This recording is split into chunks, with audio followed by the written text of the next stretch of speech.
Remember, you need to put the thing back on. We'll get you that. We'll get you the cover. Don't worry. Thank you. I'd only forgotten a little bit, so don't worry, okay? Well, so I can see double me at the moment, that's why. Oh. Must be quite interesting. Yeah. Oh, well. Well, we are here. Hopefully you can see the feed now, Sarah. Hopefully. Okay. Thank you very much. Sweet. Well, I'm here. Sarah's here. And having a dinner. Yep. When I finish what have you actually got before we do go into the F1? What have you got? Got like, it was supposed to be meatballs and pasta, but because apparently I rushed dinner because I had to be here, it's meatballs and rice and like a tomato sauce. In what way does rice so much shorter than pasta? Microwavable, isn't it? I suppose, yeah. So it's pasta, you get that now. Anywho, back to the F1. Anywho, back to the F1. So here we are, Interlagos. I've prepared a little something. Anywho, F1, Brazil, and Interlagos, three things that go together with often remarkable results from die-hard racing to Ayrton Senna, and whether that seems like an act of divine intervention and a Hollywood storyline. Just watch the 2008 World Championship thriller for just one example. The track here at Interlagos is both legendary for F1 and all types of motorsport and esports. The circuit itself was originally built in the 1940s. Its current incarnation has largely stayed unchanged since the 1990s and stands at 2.7 miles or 4.3 kilometers. The circuit is on the rarer side, being an anti-clockwise affair, causing all drivers neck ache with these high G-forces. Highlights of the course being the opening corners known as the Senna S, Ferradura, and as I'm reliably informed I can't pronounce this, Yungsao. Now time for the watch along. If Sarah has finished her dinner. I have. That was perfect timing there. Perfect timing. So Sarah, what's your thoughts on what we learned from the sprint race yesterday, and how does that inform our upcoming Grand Prix, which is now on the formation lap? So you have about a minute. Well, only the Haas and Sargent started on mediums. Oh! What? Charles Leclerc's already off. What have I missed? Oh. Leclerc's in the barrier. Oh. What the actual hell? Oh.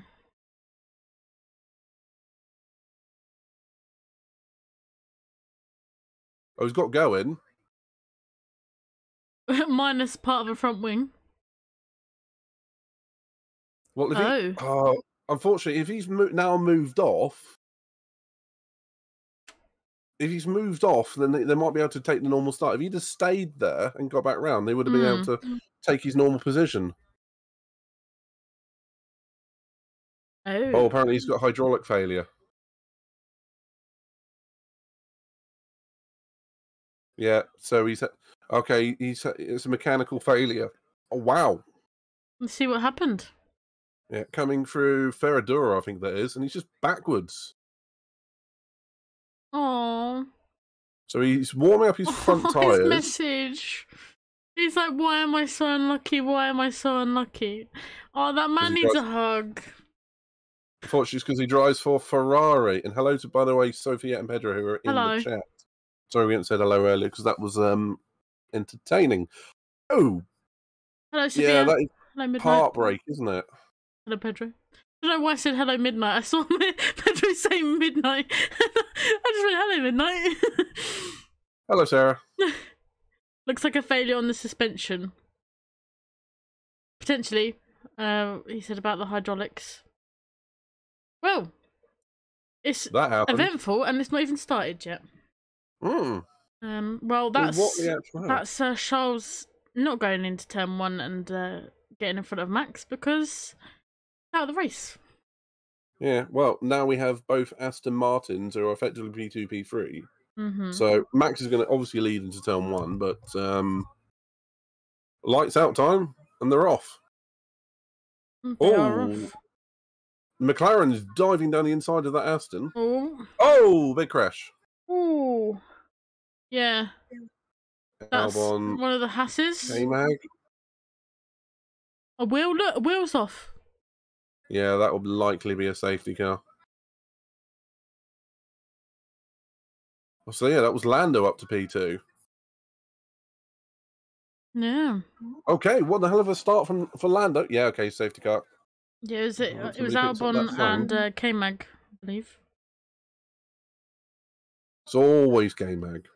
What a chaotic start, yes, Pedro. Deadline. Well, I can hear McManley crying about Leclerc now. Yep.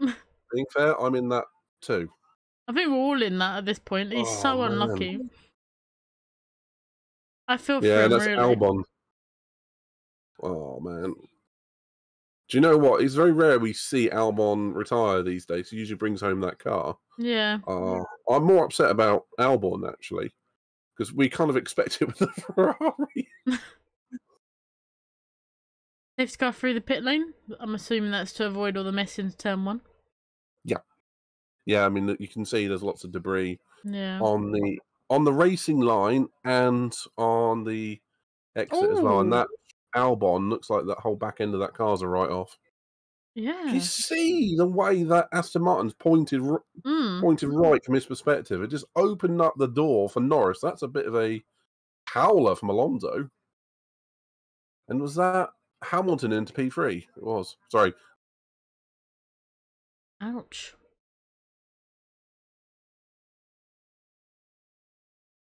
So, okay, so what happens?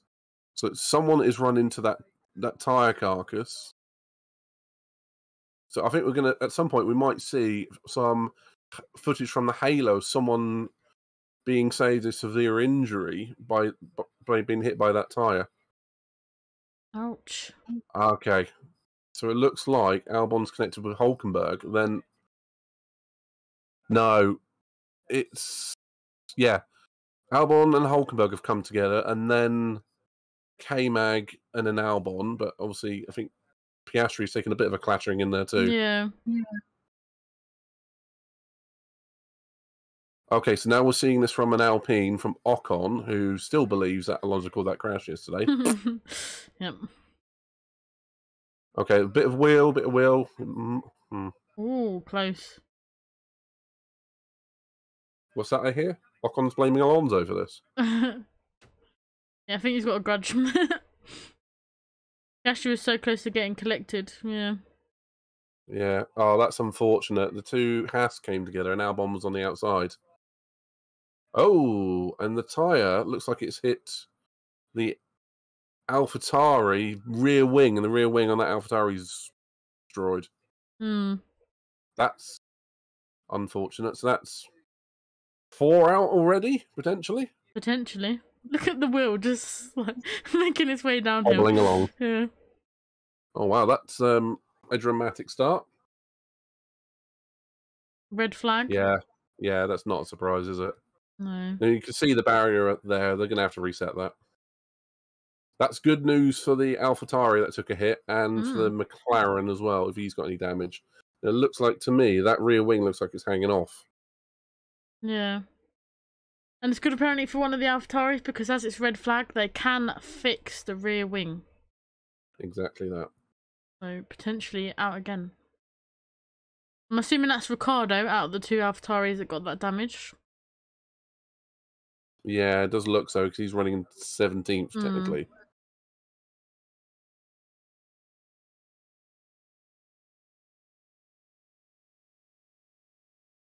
Well, I'm not sure why Leclerc's running around, because they've already started the race. Apparently, Piastri had an issue. They said kill the engine. And that was before the red flag, so he's made it back into the pits. But there was an issue with that McLaren. Or if that's before the incident and he took the start, that feels a bit weird. If it's an incident that he's got a blocked radiator or something from debris, that I can understand. Yeah. But if they're telling him to park the car, then take the start, that doesn't make any sense. Let's see what they say now. There's also a tyre in the car. Okay. Was that because of the tyre hitting the rear wing? Potentially. Yeah, it looks like the rear left strut on the AlphaTauri was destroyed. But they can change a rear wing under the part Fairmain rules is no longer a thing, so they can do that. And they're trying to fix Oscar's car at the moment to get him back out because of red flag conditions. Yeah. The one thing this will do is open up strategy for a lot of the teams, because now they can change tyres, get rid of the mandatory tyre mandated stop straight away. We will, I imagine, have a restart on the grid, but crucially, Norris will be starting P2 on the grid. Yes. Rather than P6-ish or whatever he was starting. Will we see anyone use the hard tyres? Only the insane. Pedro actually did send me, and I'll get that for you now. He did send me a available tyre list. Oh, very handy. I did see you sent it. I haven't had a chance to look at it yet. So, as we've got a red flag conditions, we can run through that. So, starting with Verstappen, he has 1 hards, 2 mediums, and 1 softs available. And I think everyone except for, was it Sargent, started on the softs. That is that soft set that was new. Perez 1 set of hards, 2 set of mediums, no softs. Leclerc, no point because he's out. Sainz 1 hards, 2 mediums, no softs. Russell 1 hards, 1 medium, no softs. So he's got one set of hards that are new, 1 set of mediums that are new. All the other tyres are used. Russell's in a bit of a predicament. Hamilton, again, 1 set of hards new, 1 set of mediums new, no new softs. So again, same sort of situation as Russell. They've got 1 set new, all the rest are used. Ocon, no new hards, 2 mediums, 1 softs. Gasly, no new hards, 1 set of new mediums, 1 set of softs. Norris, 1 hards, 1 medium, 1 soft, so he's got available of each tyre. Piastri, again, 1 hard, 2 mediums, no softs. Bottas, 1 hard, 1 medium, 3 set of soft tyres to use. Zhou, 1 hard, 2 medium, 2 softs. Stroll, 1 hard, 2 mediums, 1 soft. Alonso, no new hard tyres, 3 set of mediums, 1 set of softs. Magnussen, 1 hard, well, no point because Magnussen's out as well. Hulk, 1 hard, 2 mediums, 1 softs. Ricciardo, 1 hard, 1 medium, 2 softs. Tsunoda, 1 hard, 1 medium, 1 soft, so 1 of each. Sargent, 1 hard, 2 mediums, and 3 softs. Albon, no point because he's out. That is the tyres that are available for each driver. Obviously, we've got a minus probably 1 set of softs from all of them, because most of them did start on softs except for Sargent.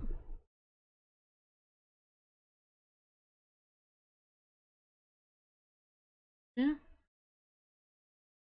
The Mercedes. No new set of hard tyres. Well, as Pedro also said, Charles is trying to get back to the pit lane still. I mean, he can take his time doing that. Did what Alonso did out there a few years ago and sit there sunbathing. But there's no way he's going to be starting the race. He'd be 2 laps down. No point. No. So, what do you think on the tyres? Who do you think's looking comfortable on those tyres, Sarah? Oh, definitely not the Mercedes with no new hards. Although they have got a set of mediums each. Oh no, I got that wrong, sorry. They've got 1 set of hard... Both Mercedes boys have got 1 set of hard tyres. 1 set of mediums, no softs. So I think we could tell what strategy they were going for. Yeah, it's not going to work for them now, I'm afraid. No. Apart from that, Ocon and Gasly had no set of hard tyres. Red Bull looked pretty comfortable on 1 set of hards and then 2 mediums, so I'm not sure. Definitely think the Mercedes is gonna struggle. Everyone else seems to have kind of got it covered.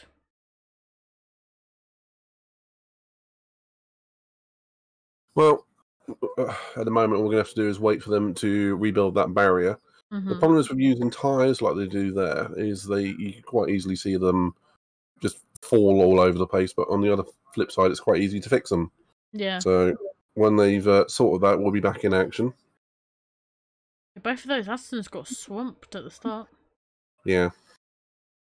Yeah, they did.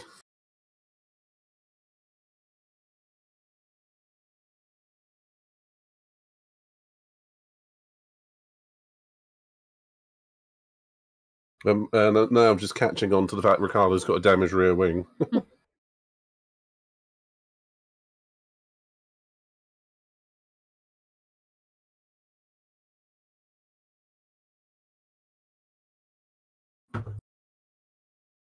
Oh dear. Okay, so looking at it from Nico Hulkenberg's point of view, it's it was Nico that got sandwiched between K-Mag and Albon. Yeah, which sent them both in together. Yeah, and then he's got a shunt from behind as well. So I wouldn't be too surprised if Nico's out of the race and or with lots of damage. So got Ocon behind him. This is it got sandwiched. And then Ocon was just there. Blaming Alonso. Yeah. Biggest winners that are currently in the top 10 were Lando, Ocon, and Yuki. 4, 5, and 6 positions gained, respectively. Yeah.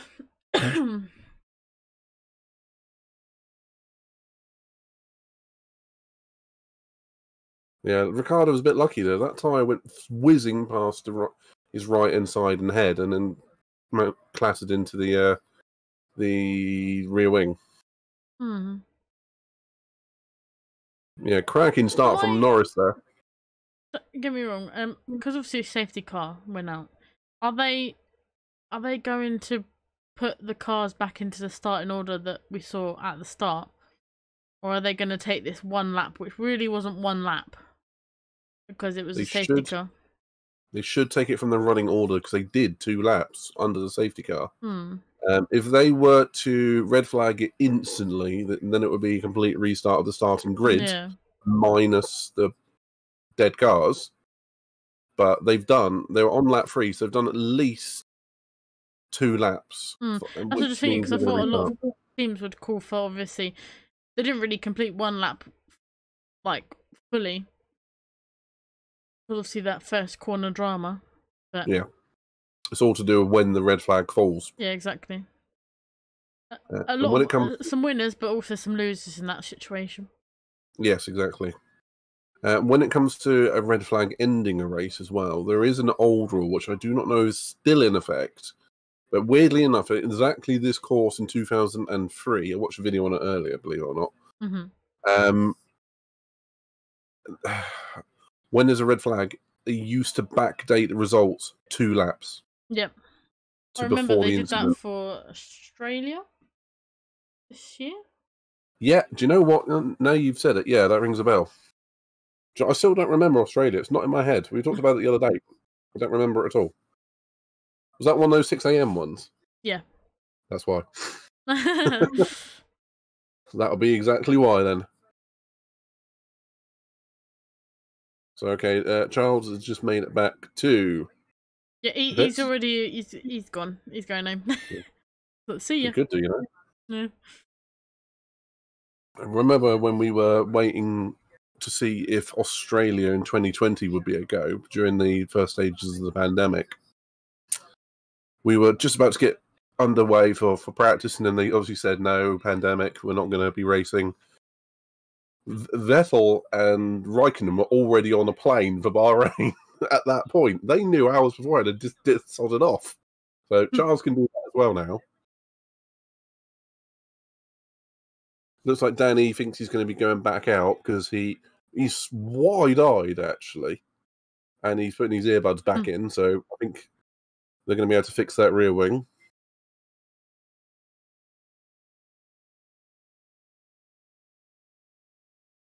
So, okay, looking at the incident, what do you think about this, Sarah?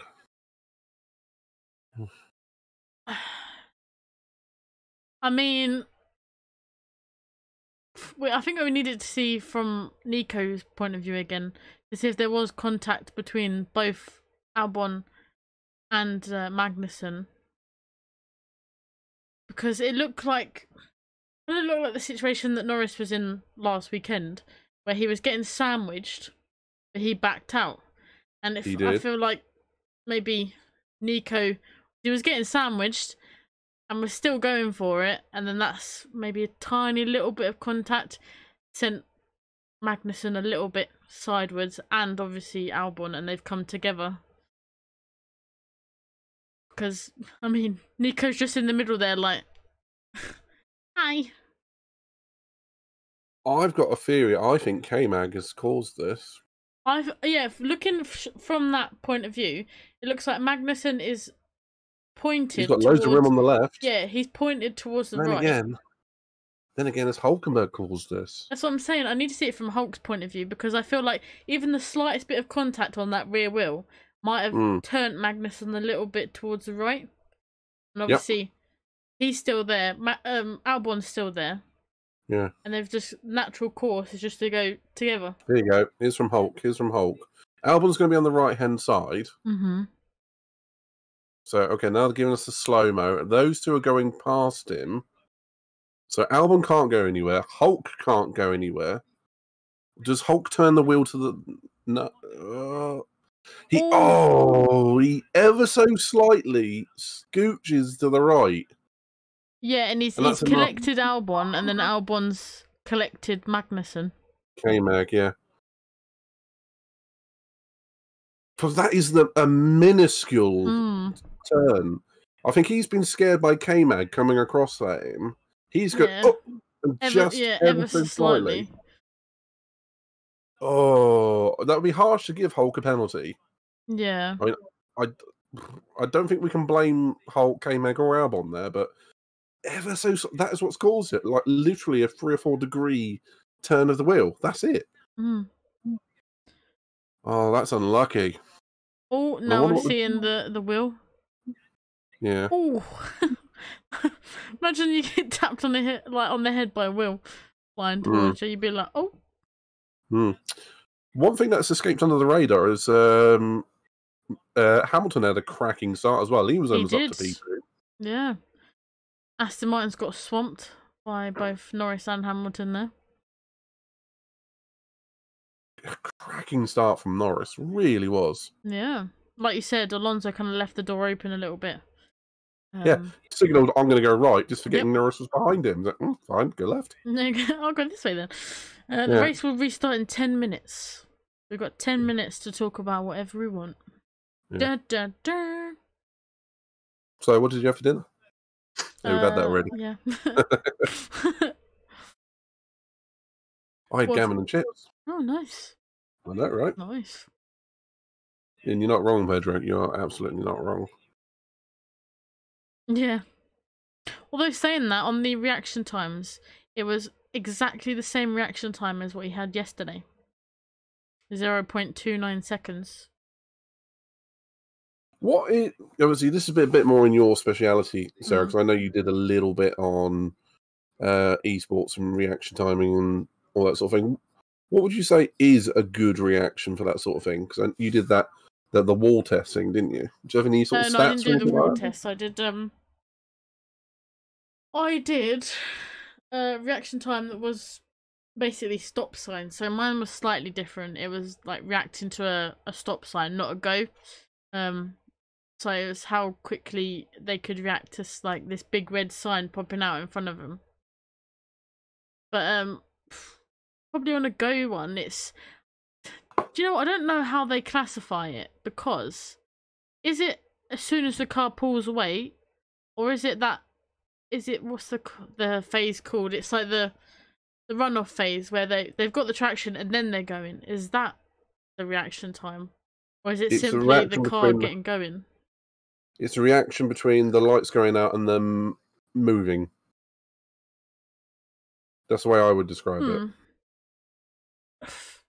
Yeah, and Pedro has actually raised a very valid point. I want to jump in on this one because I know I was hoping someone was going to mention it. If you react before 0.2 of a second, that is classified as pre-judgment, as in you haven't reacted. You've known, yeah. You've guessed it. And Bottas said exactly that, literally 100th or 1,000th there. So he's probably guessed it, but it's legal guessing.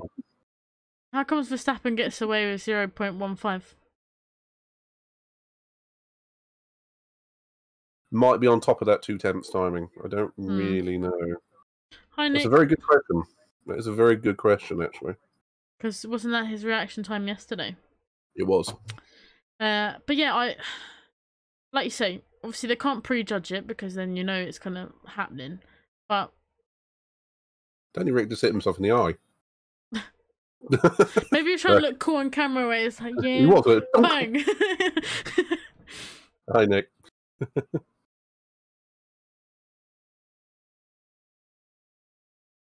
Like you're trying to look cool. Yeah, I just saw that again on replay. Hits himself with the microphone.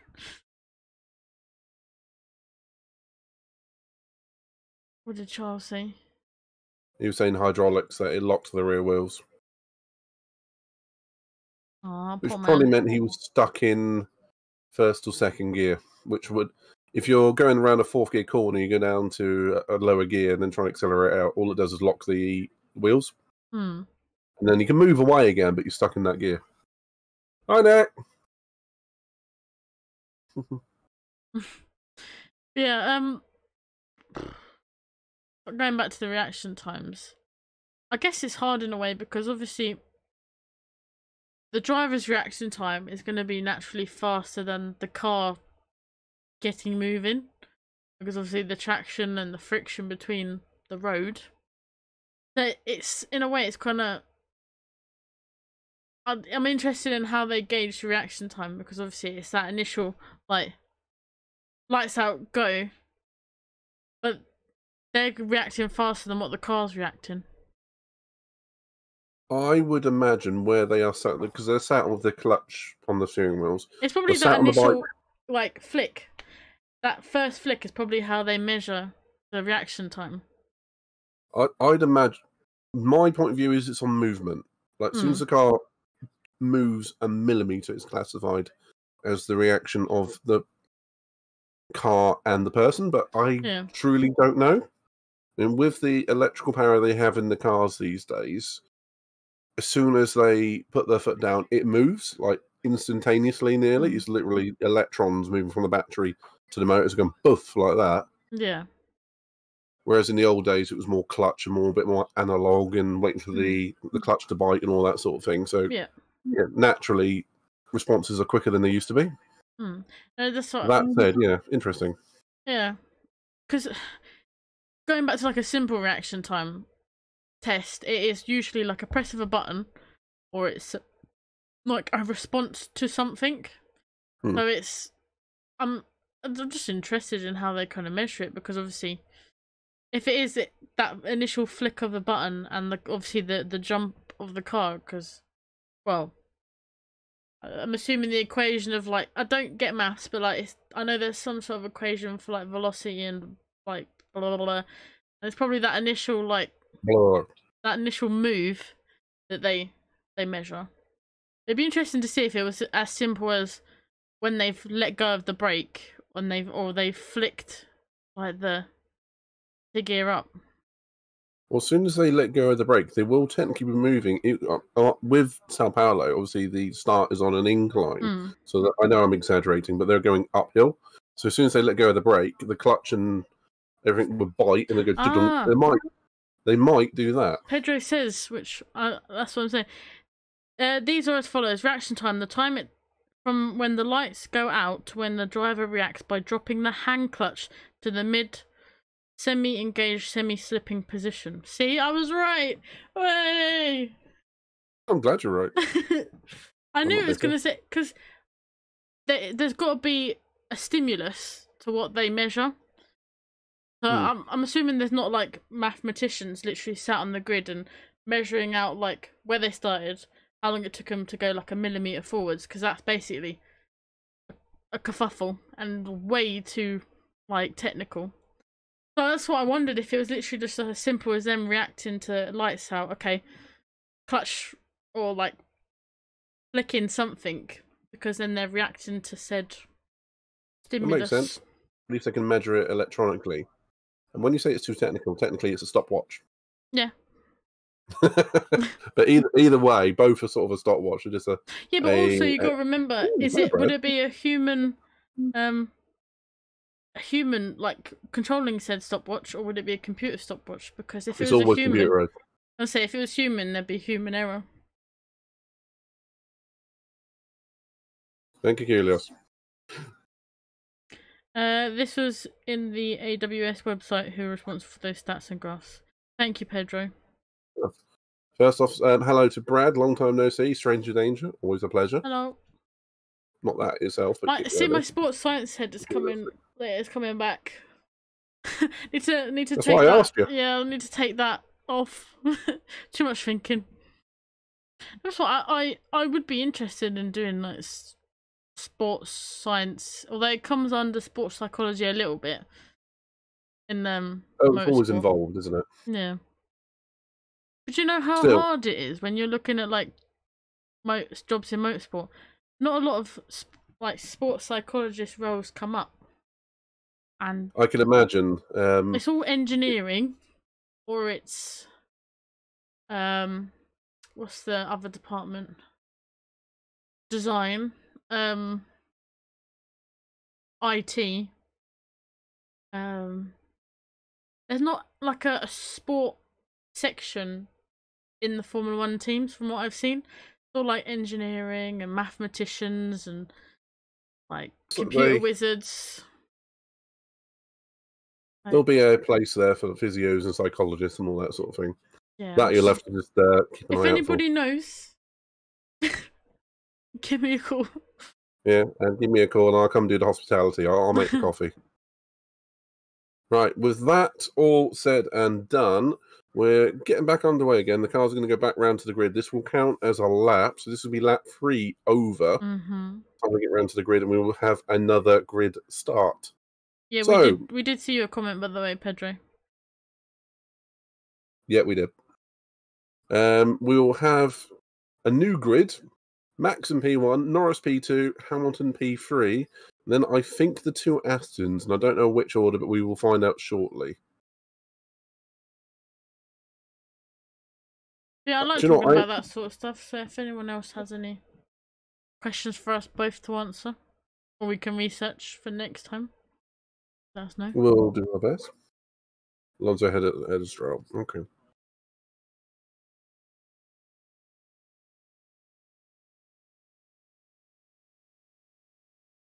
Kudos says, I imagine sports psychology would fall more in line with training a racer rather than being more involved in the main parts of the team.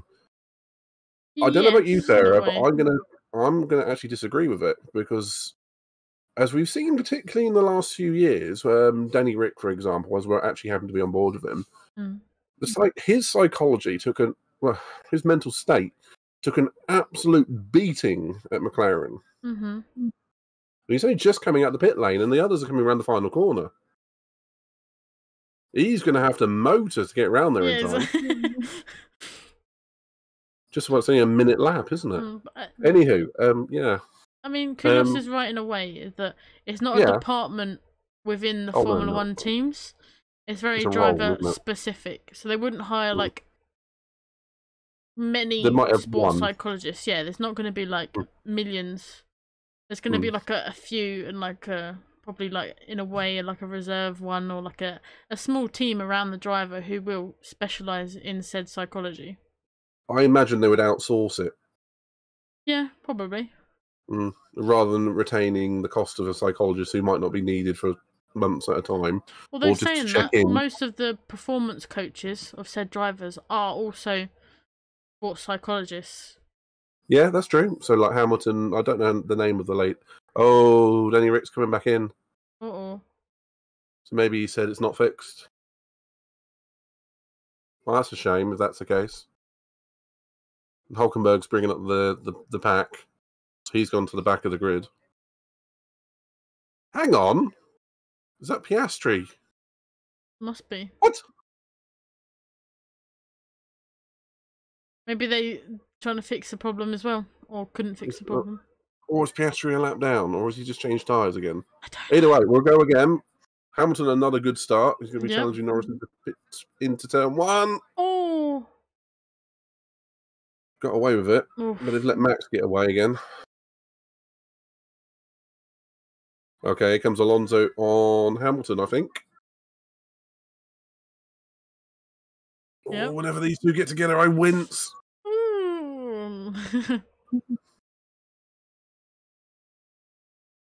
Okay, Alonso did it.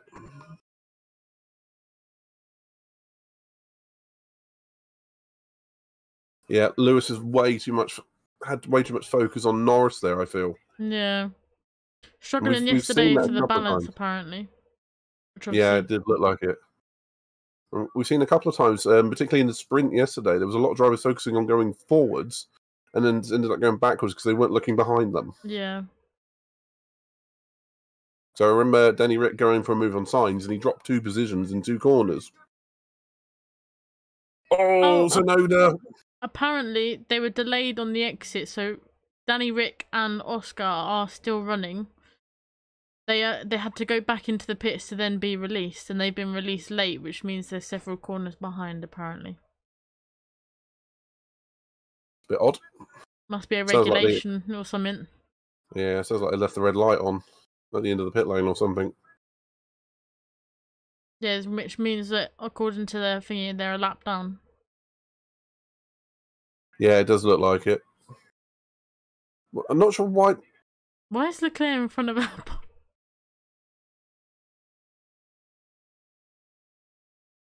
Yeah, that's a fair point as well, actually. Yeah, I'm not sure why Piastri and Ricciardo are a lap down. They shouldn't be.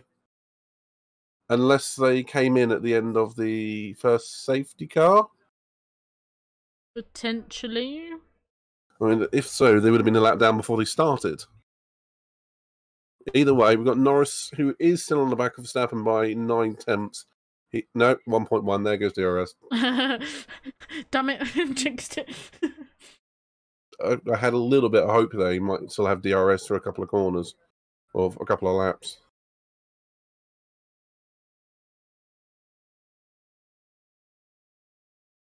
Okay, so at very least we are down 3 drivers, Albon, Leclerc and Magnussen. Leclerc, who didn't even make the start. Nope. Before Ferrari did Ferrari things. He's in front of Albon. Yeah. Well, they can hang out together. Oh. Close making his way back. Yeah. Hulk had a cracking start. He's gone up about 4 positions. But now's the kind of day with 3 drivers dropping out, 2 of which would normally get points. Let's work together. I won't attack in these early laps. Oh. Russell wants in front of Hamilton, I believe. Well, he will want in front of Hamilton, but he's got Perez behind him. If they're sensible, what they'll do is employ the Sainz Norris DRS strategy and try and stop Perez coming at Russell. I'll say, saying that, Norris is back in DRS of Max. 0.8. Oh. And then they cut to this, of course. Naturally.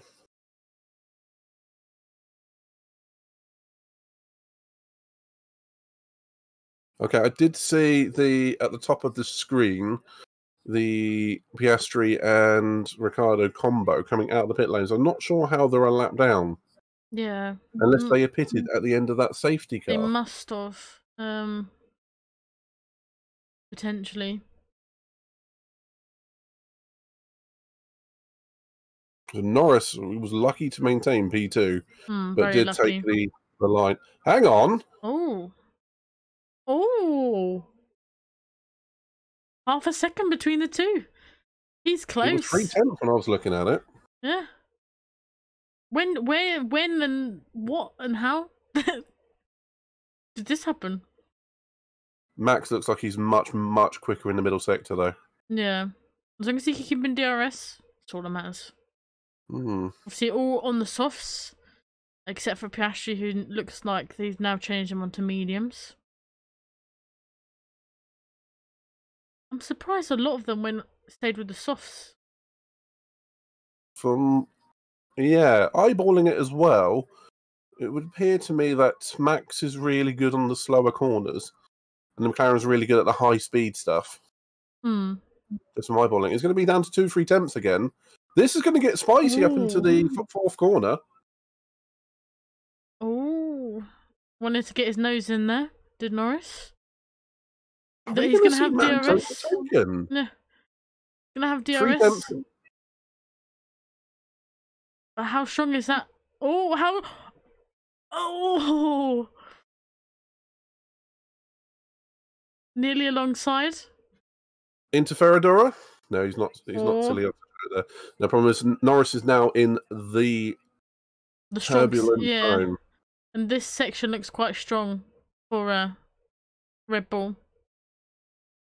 Problem is now Max has gained half a second in about 3-4 corners. Yeah, that's what you're saying. In these slow speed corners, the Red Bull just seems in a different world. But in the high speed, looks like the McLaren have got that slight little edge. Yeah, and now he's not going to have DRS. Max is gone again. Yeah, just out. A second in about 7 corners. I wonder if Max had a temporary problem there that he was dealing with in the cockpit, because potentially it's rare for anyone to catch Max, let alone be challenging him. That seemed odd.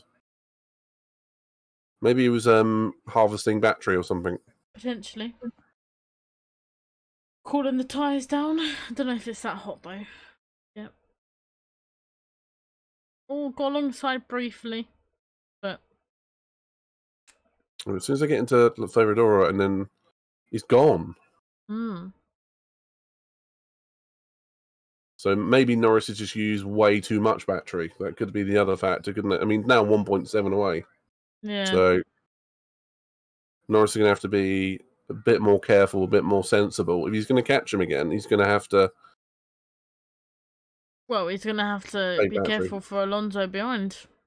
Yep. Okay, at least that bodes well for the race. If Norris can stay within 2 seconds of him, which he's now looking unlikely... Just as you said that. Yeah. We very least might see the undercut from Norris. It'd be about 1.5 seconds, 2 seconds undercut.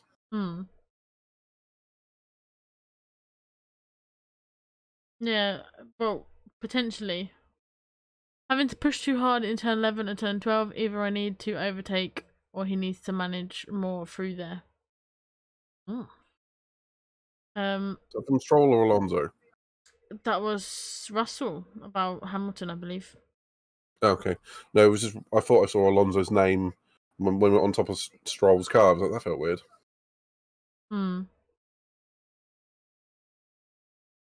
It's like Hamilton and Alonso are holding up the rest of the pack. Yeah.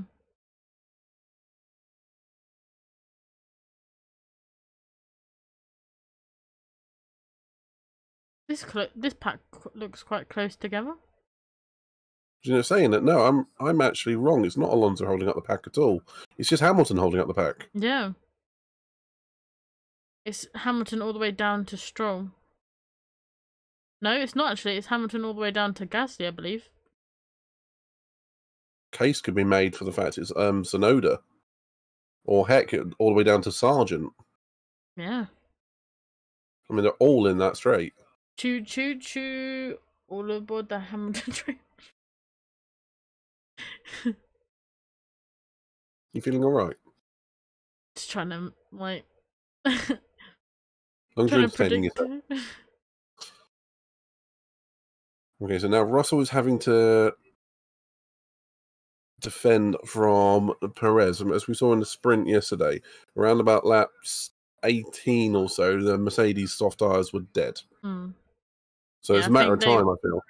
Out of everyone yesterday, it looked like the Mercedes tyres fell off a cliff like pretty much straight away after that. Everyone else, they just looked like they were managing barely, but managing. Yeah. Piastri's struggling. Yeah, well, he's a lap down. Lap down with potential issues. Yeah, he must have pitted end of lap 1 with the red flag being end of lap 2.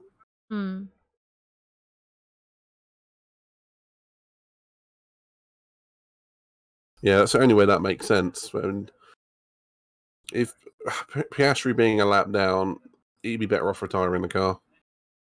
Yeah. Saving the components for Vegas and Abu Dhabi, if we go there. To either of them. We will go to Vegas. There's too much money tied up in it. Oh.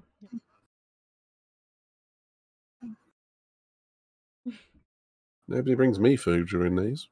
Oh no, who's taking away my food? Okay.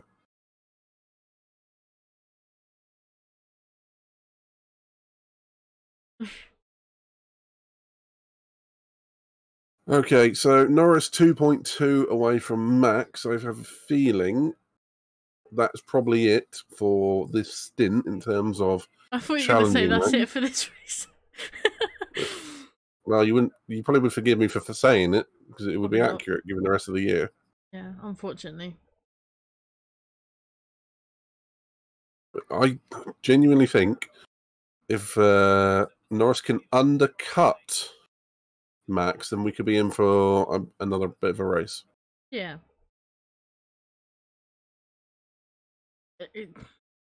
Looking at signs there, this track has not been very kind to the Ferrari boys, have they? No, it has not. And historically speaking, unless your name is Schumacher, it generally isn't. So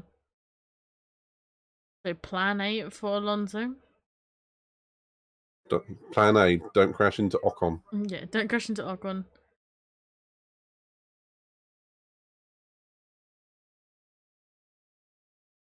That's his best chance of fighting for a win. Yeah. Entirely possible, I'm afraid.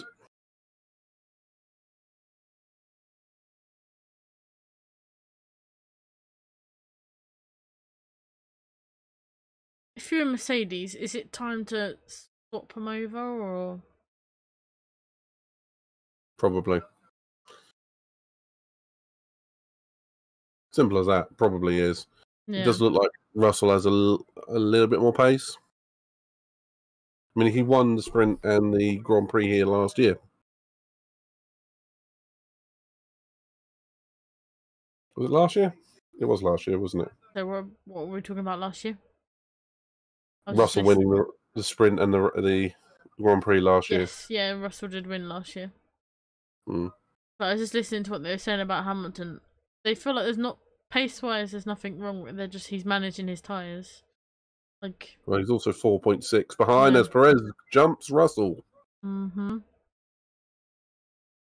Now, Perez is not going to have a problem getting past Lewis because we know that DRS is strong on the Red Bull. As we see a repeat of the sprint yesterday, Sarah. Yes. Perez is going to dive. Oh, Russell had to get out of it.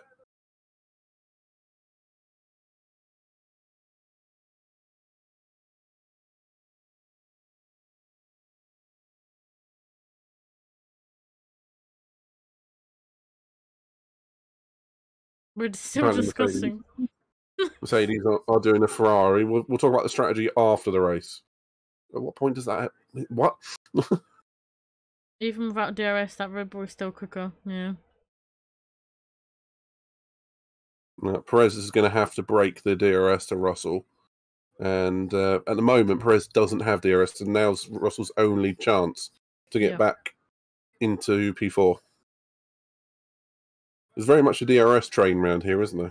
Oh yeah, 100%. Like we saw in the sprint yesterday, soon as you get out of that first, well, just before going into sector 2, that straight, if you've got DRS, you're flying past them, but then the problem is, by the time you get round to the next DRS zone, they're ready to attack as well. So it's like, they're always switching around. And like with Perez, if you, going into turn 1, if you obviously get in front of him before that DRS detection zone, then you you don't have any DRS for that straight, and whoever's behind you, they're just gonna fly past you. Reminds me of Saudi Arabia a couple of years ago playing DRS chicken. Yeah, basically. But like Pedro said, that Red Bull doesn't really need DRS to get past anybody. Ocon is in the pits. Yeah, I was just wondering about that. I mean, he's going to have to have gone to medium tyre. He has. Yep. That's going to be a big ask to go. Not possible, surely. 55 laps. No, he's got to be pitting again. That's got to be a 2-stop for at least the Alpine. Norris is actually on the youngest set of tyres in the top 9. Yep.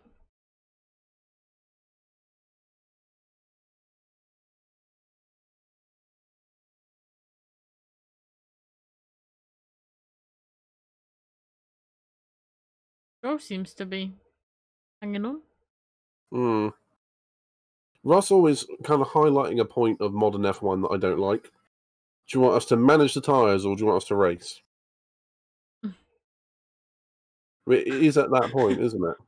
Yeah. You want more management? We'll go backwards. Yeah. The sassy response. He's right, though. He's right, yeah. Yeah. There's one thing I don't like about F1. I like tyres that degrade and then the new tyres fast. However, all it means is that the drivers stay at 90% the entire time and don't push. Yeah, exactly. We'd much rather see the drivers push. Yeah. If that affects the tyre strategy, then so be it. But that's the whole point of like risk versus reward. Yeah. That's one thing we liked about Qatar, wasn't it? All the drivers were pushing. I mean, admittedly, the heat was too much there. But that was a good race because they were all pushing. Thank you. Bye. What dessert have you got? Oh no, I got a drink. Right. Perez has very, very quickly caught Hamilton.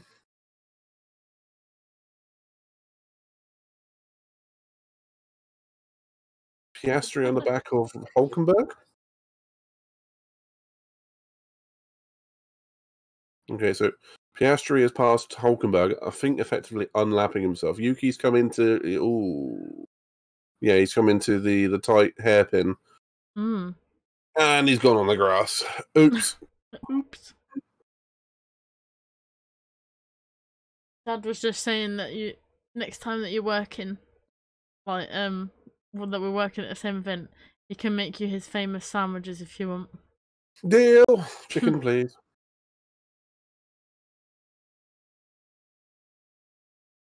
Very least I'll have a drink of Coke or something.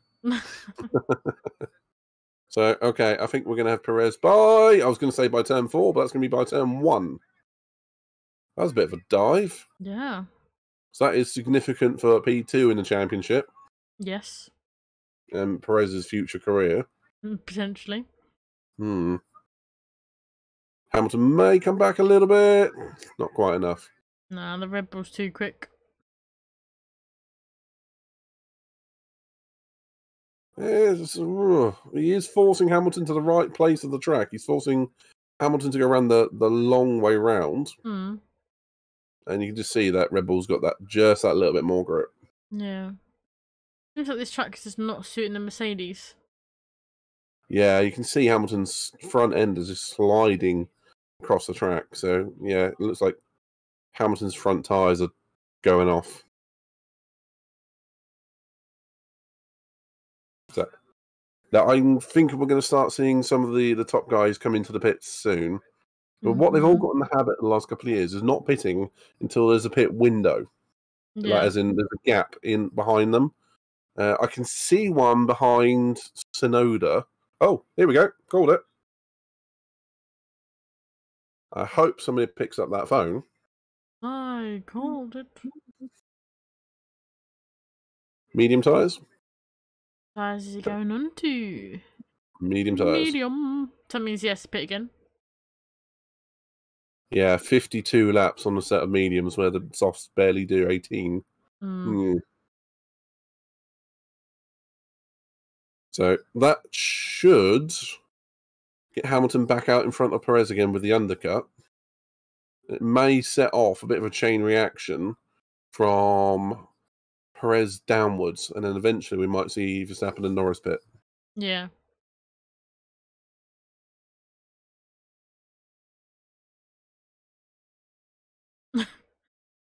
I am. Let's pick up the pace. Yeah, I am. Lewis was on old softs. Considering like how he was on softs yesterday, they put him on old ones anyway. Well, when we say old softs, 2 laps probably. But... 3 laps old, like one qualifying stint, and then that's it. Russell, here comes Mercedes showing. Yeah, they're basically just showing that they haven't got any tyre life this weekend. Which we all kind of know anyway. Yeah. At very least, it could be strategic and they could be undercutting everyone. But they're definitely committing to a 2-stop race. And I believe you said they had a set of hard tyres remaining? Yes, I do. So maybe... a set of medium. Well, this is their set of mediums. Yeah. Yeah. So essentially that'll... Yeah, so 18 laps, so it's about 20 laps including the qualifying run on those tyres. Another 20 laps on the mediums potentially. And then 30 laps on the hard. Yeah. Hamilton reporting a problem with one of his tyres. He says it's steering right. That sounds like a suspension failure. Potentially. But for someone who's still going around at 180 miles an hour, that's a bit scary. Yeah.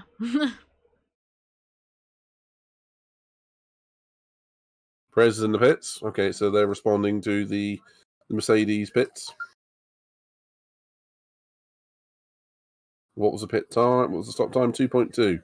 Just gained about half a second on Hamilton. I would imagine Hamilton might come round ahead of Perez, though, given he's got fresh tyres and he's already been out. Potentially, yeah. Oh, come on. Show us the straight. Show us. Okay, Hamilton is in front of Perez as the graphic is showing us. Barely, though. But they've completely missed that by watching Stroll and Sainz. Okay, what is it? Why do we always seem to get this terrible TV coverage recently? During like 21, it was terrible, wasn't it? Yeah. Last year it was largely good. This year it's been largely good until the last 3 or 4 rounds.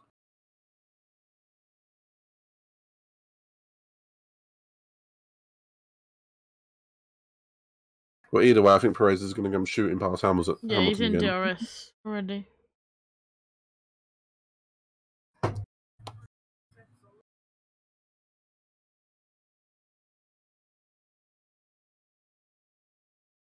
Signed 199 miles an hour into before turn 1.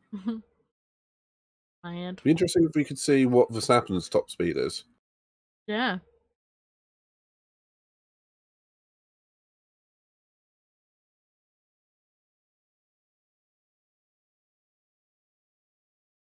Get those two quite close together. Obviously, Perez will have DRS here. Will he be able to get past him before? Oh. No. I kind of feel a little bit like I agree with Sergio there. They pitted straight after They reacted, two laps after Hamilton, so Hamilton had time to catch time up, and they were essentially reacting to Russell. I mean, they should have just left Perez out there for a little while longer. Yeah.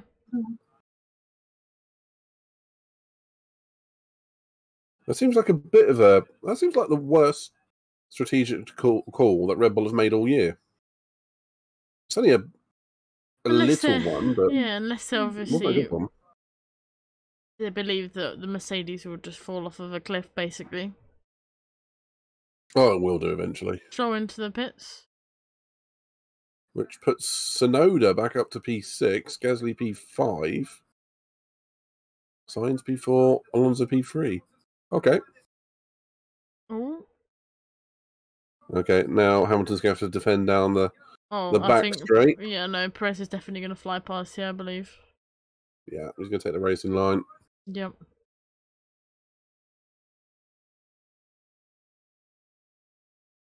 Yeah, not a big surprise, is it?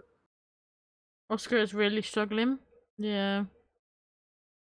Like Midnight said, that's retire the car. Zhou. Talking about retiring the car. That's surprising. Zhou in the pits, retiring the car.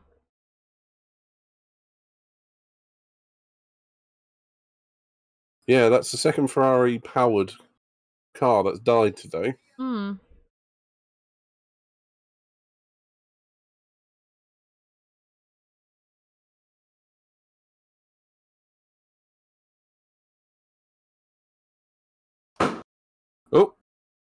by the way, for everyone who isn't in the UK right now, it is the 5th of November, so you might very well hear some fireworks going off.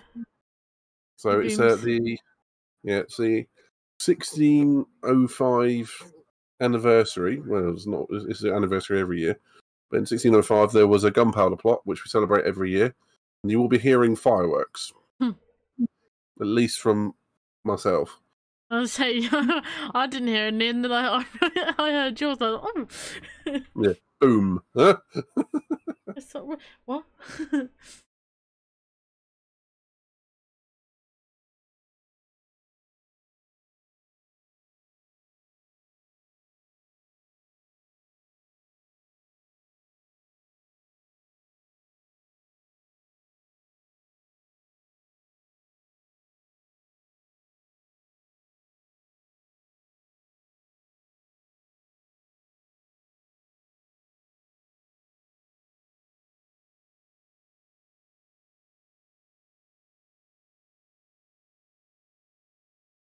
Right, not much going on, particularly at the moment.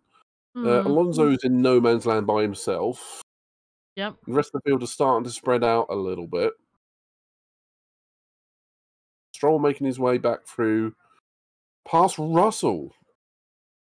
So, well, we can see after the first round of pit stops, now they've broken the DRS train around the track for everyone. They've just left Russell out. Yeah. Oh, no, saying that, no, Russell has already pitted. He has. So that doesn't bode well, does it? Yeah. Well, now it's no longer Hamilton, Russell, Perez all in a row giving each other DRS. Suddenly the other cars can pass. Yeah. He breezed past, though, in that Aston.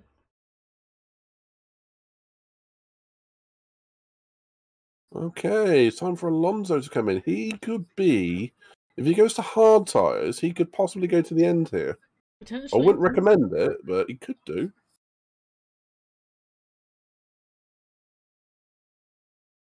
Potentially.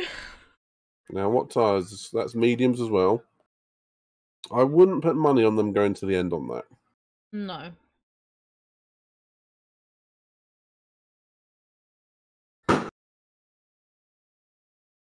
Happy fireworks night. Piastri's in as well. For next year, you'll have to have like a fireworks redeem every time or like a drinking game. Every time you hear a firework. Oh, God. You know what it's like here in the UK? We love our fireworks. I'd be hammered by the time we get to, halfway through the race. All right, I'll do it. Deal.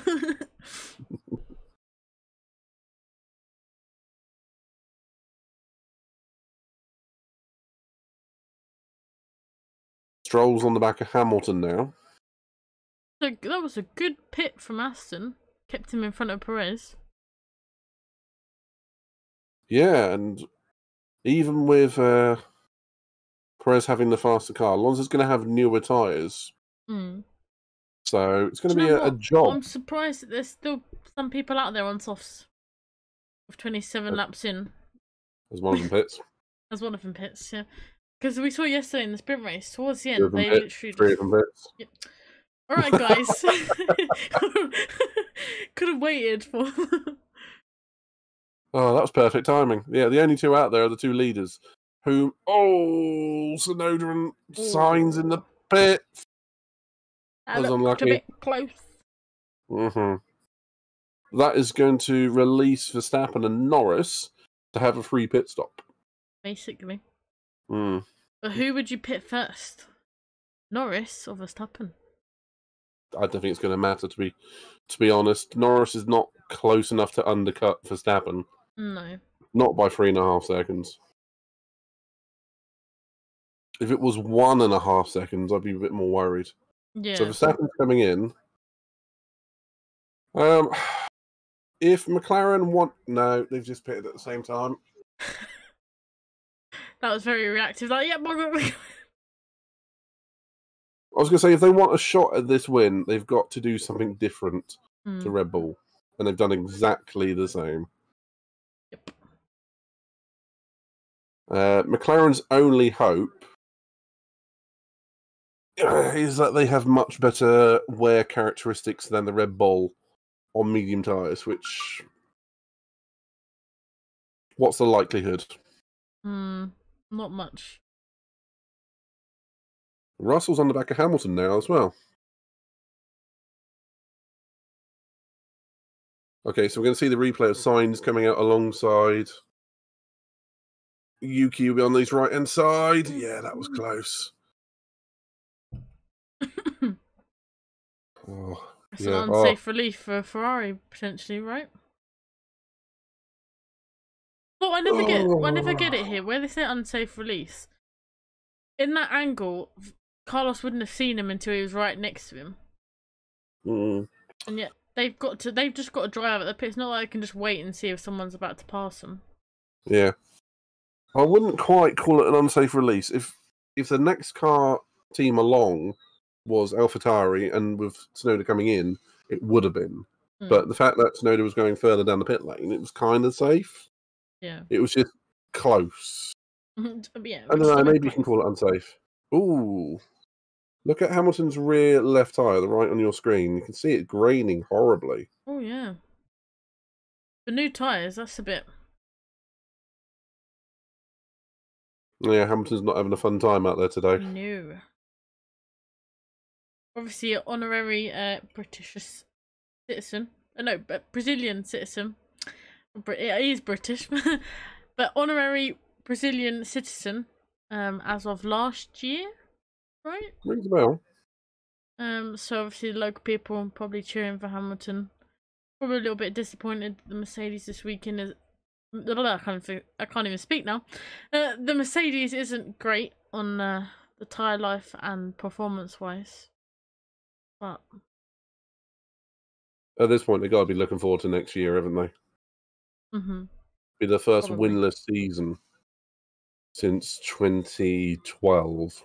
Thank you for the follow, Johnny Bravo. Appreciate you. Hey, Johnny.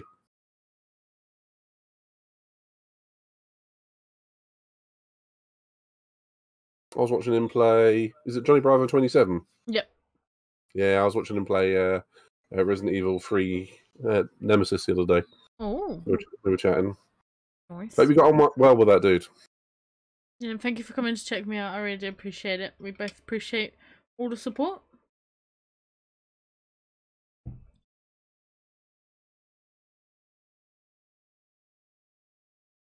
Okay, so yeah, it's not going to be long before Russell gets past Hamilton. At this point, Hamilton really should do Russell a solid and just let him go, shouldn't he? Yeah, just be like, come on. That's another shot for me for the fireworks.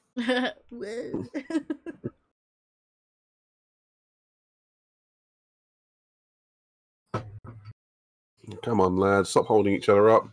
Hamilton, let Russell... multiple. Oh, I'm going to mute myself. That one sounded. I'm going to mute myself for a sec. All right. Yeah. Tell me you're in the UK right now without telling me you're in the UK. Cuts to midnight. Yeah, cuts to midnight. Yeah. Happy 5th of November again. Yeah.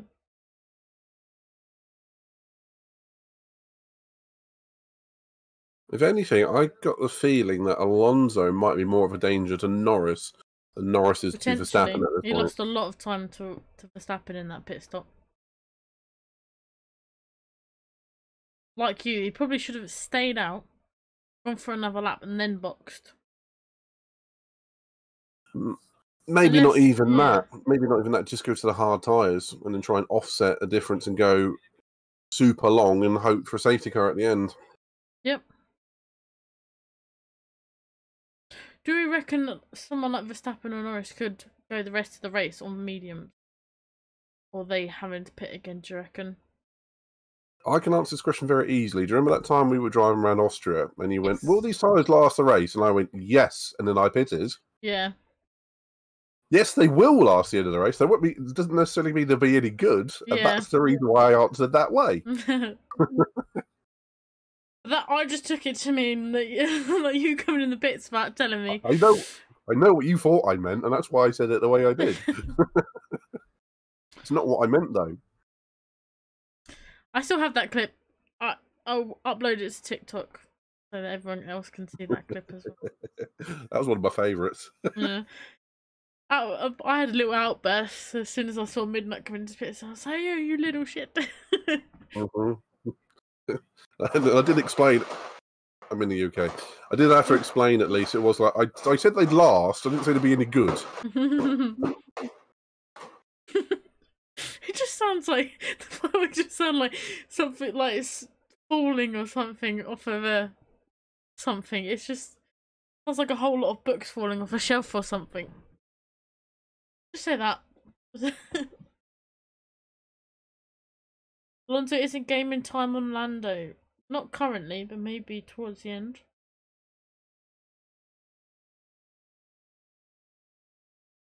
Although, according to the F1 graphics, they believe that Sergio Perez will be in striking distance 2 laps. I don't like that graphic. I don't get it. I mean, I do get it, because obviously they're calculating how the pace of Perez currently, he will be right behind Alonso very shortly. I don't feel there's a need for that graphic.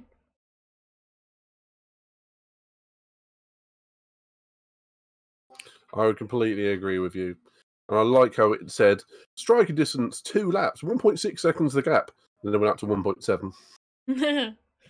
The mathematician's probably like, oh, damn it! You messed with my calculation. Yeah, it should be, should then go, alright, 3 laps it is then. Yeah.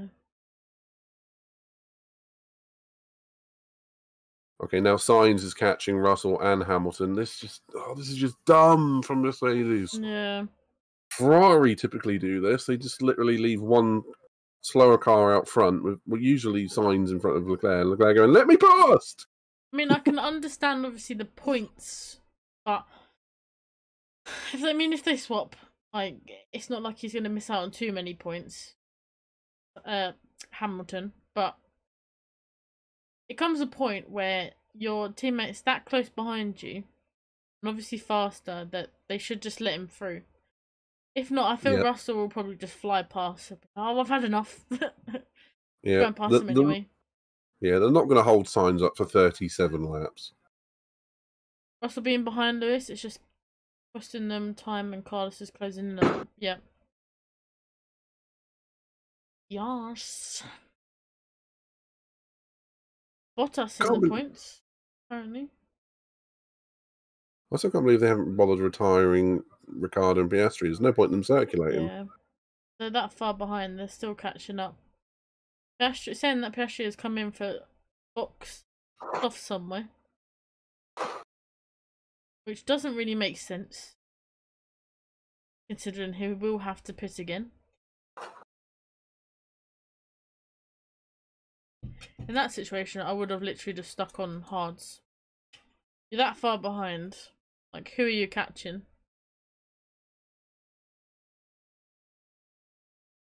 But like you say, he's 30-something laps in, hasn't been able to really catch anybody. Should retire the car and save the parts.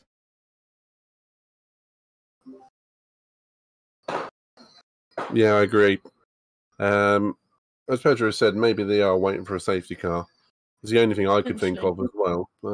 At the end of the day, that's the only thing that's going to allow them to unlap themselves. Other than that, saying I'm starting to struggle with the tyres now. I'm sorry, but it looks like you've been struggling the whole race. Yeah. Hamilton.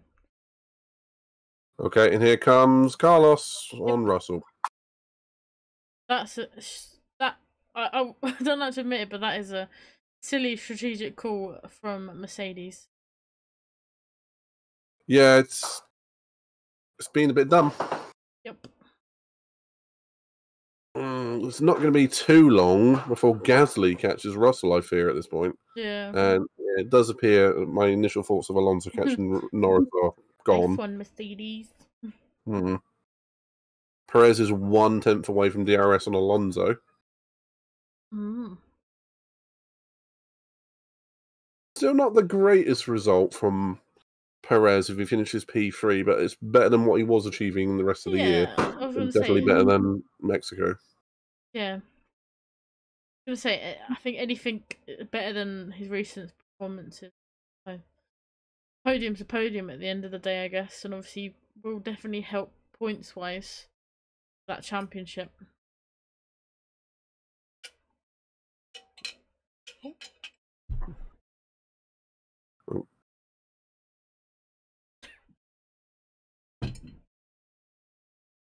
I got post-it. Finding post-it notes now.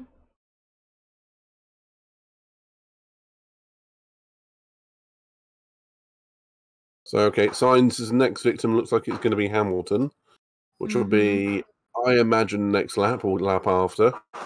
It's not going to be long. I may have to mute myself again. Yeah, it's all good.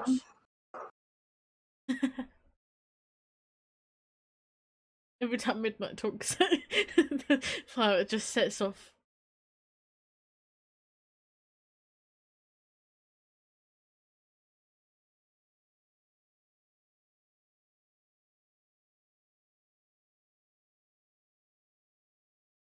Sargent seems to be doing alright, but I don't think he's pitted as yet. Unless I'm wrong. No, because he started on the mediums, didn't he? So confused. Oh, Norris getting the fastest lap. Oh. It was briefly daylight out of my window there a second ago. Was it that bright? How close is it to you? Is it like it's close enough I can see the light. Yeah, I can see the light. Head into the light. Head into the light. Alonso might not be able to hold on to that P3 for too long. Yeah. Yeah. Not with a storming Red Bull behind you. Here comes Sainz down the back straight.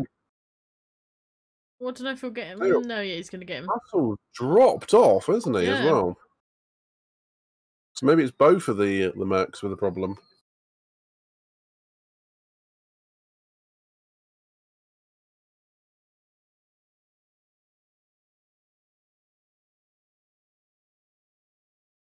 So Sainz making the move around the outside of Lewis. He just essentially gives him the racing line. Yeah. Suppose it's that thing. It's like when you know that you're not gonna hold on to it, might as well just move. Personally, I would make them always go on the inside line and compromise their own entry. Yeah. Yeah. Unless you know you can park it on the apex. Yeah. I had a good race with Casual when we were doing that Manly's championship, and we were at one of the, I can never remember the track, Yamagiwa, that one. Yep. And all I did was park it on the apex. You couldn't get past me. So, nope. And every single time, park it on the apex, and if you make the car go around you, Makes it harder, yeah. Absolutely. But almost Hamilton took that in way too much of a literal man apart on the inside of the corner, but Not on the gave... apex, yeah. Yeah, yeah.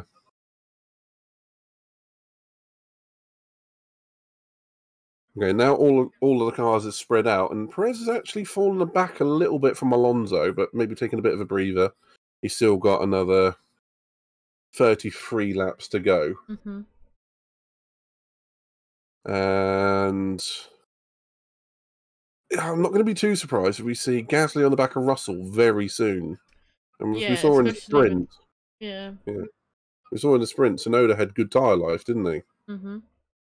He is only 5.5 seconds behind Gasly, so maybe we can see Hamilton and Russell dropping to the bottom end of the top 10. Yeah, potentially.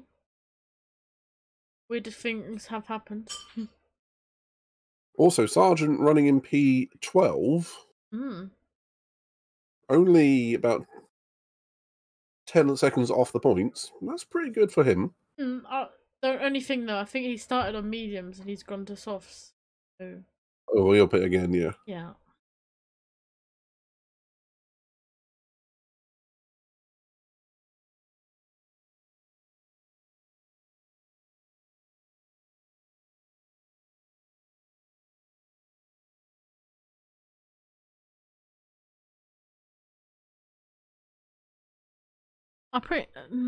Although I think towards the end of the stint we'll see Perez on Alonso, but apart from that, maybe like you say, the Mercedes boys falling back. Other than that, I think it's pretty much set in the ways.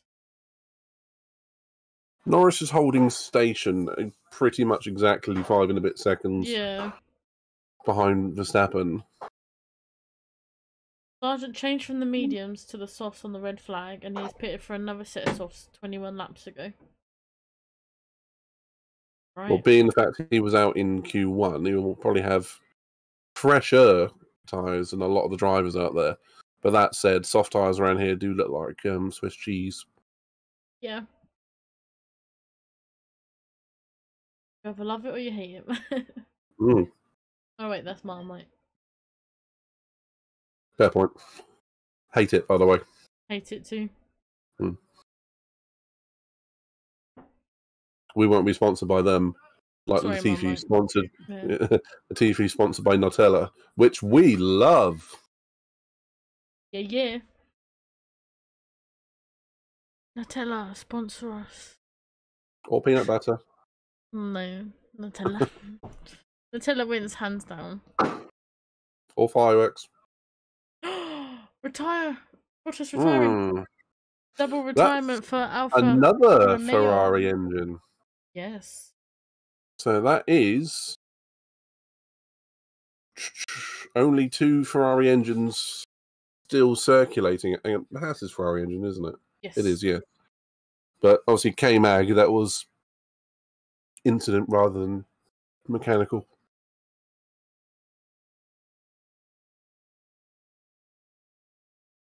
It is at that point of the year where reliability is massively stretched, and I have to say, I am hugely impressed. Reliability this year, except for maybe the Alpines, but as we all know, the Renault engines have always been a little bit temperamental. Exactly. But the Mercedes engines have been pretty damn good. Mm-hmm. The Hondas have been more or less impeccable. Which leaves the Ferrari and the Renault, really, doesn't it? Yeah, no, like I said a few podcasts ago, that we haven't really seen a lot of them have grid place penalties for changing engine components. Where, as opposed to a couple of years ago, see the reason for Hamilton starting at the back of the grid, he had to take on a load of components in a way, basically a whole new engine. But we haven't really seen that, so like you say, the reliability must have got way better than it has been if they're not needing so many new components as they used to. Well, it was all a cost-saving measure, but I do fear all they do now is just turn down the engine till it's reliable. Yeah. But either way, it's still massively impressive because some components have to last, I think, 6 Grand Prix, like the electronics and all that sort of thing. So I reckon a few teams might take penalties for Vegas. I feel like Vegas is one of those curveball ones, though. It's either like none of them will take any components, or a lot of them will, just because it's one of those tracks that they don't really care about. If that makes sense. it's also a catch-22 because when they have to take new components as well, there's the budgetary cap as well. Mm-hmm. So it comes directly out of their budget for this year's car, R&D for this and next year's car. So they don't want to be spending money on the extra components. And I guess we'll see what happens at Vegas. Track is so demanding on the engine that they kind of have to, yeah. I think it's also the unpredictability of Vegas. We don't really know what to expect as yet. There we go. Gasly got Russell. Called it. Mm-hmm.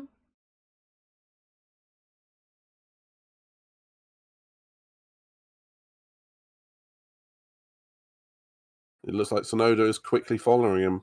And they're only Russell's only going to be about 13, 14 seconds ahead of Sargent.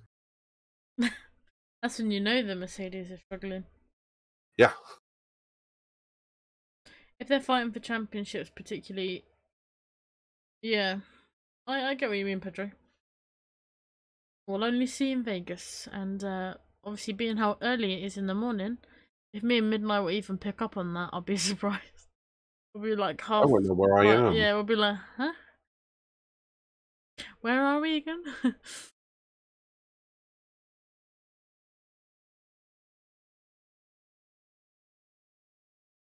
Undercut zone. Oh, come on. Why do we need this graphic?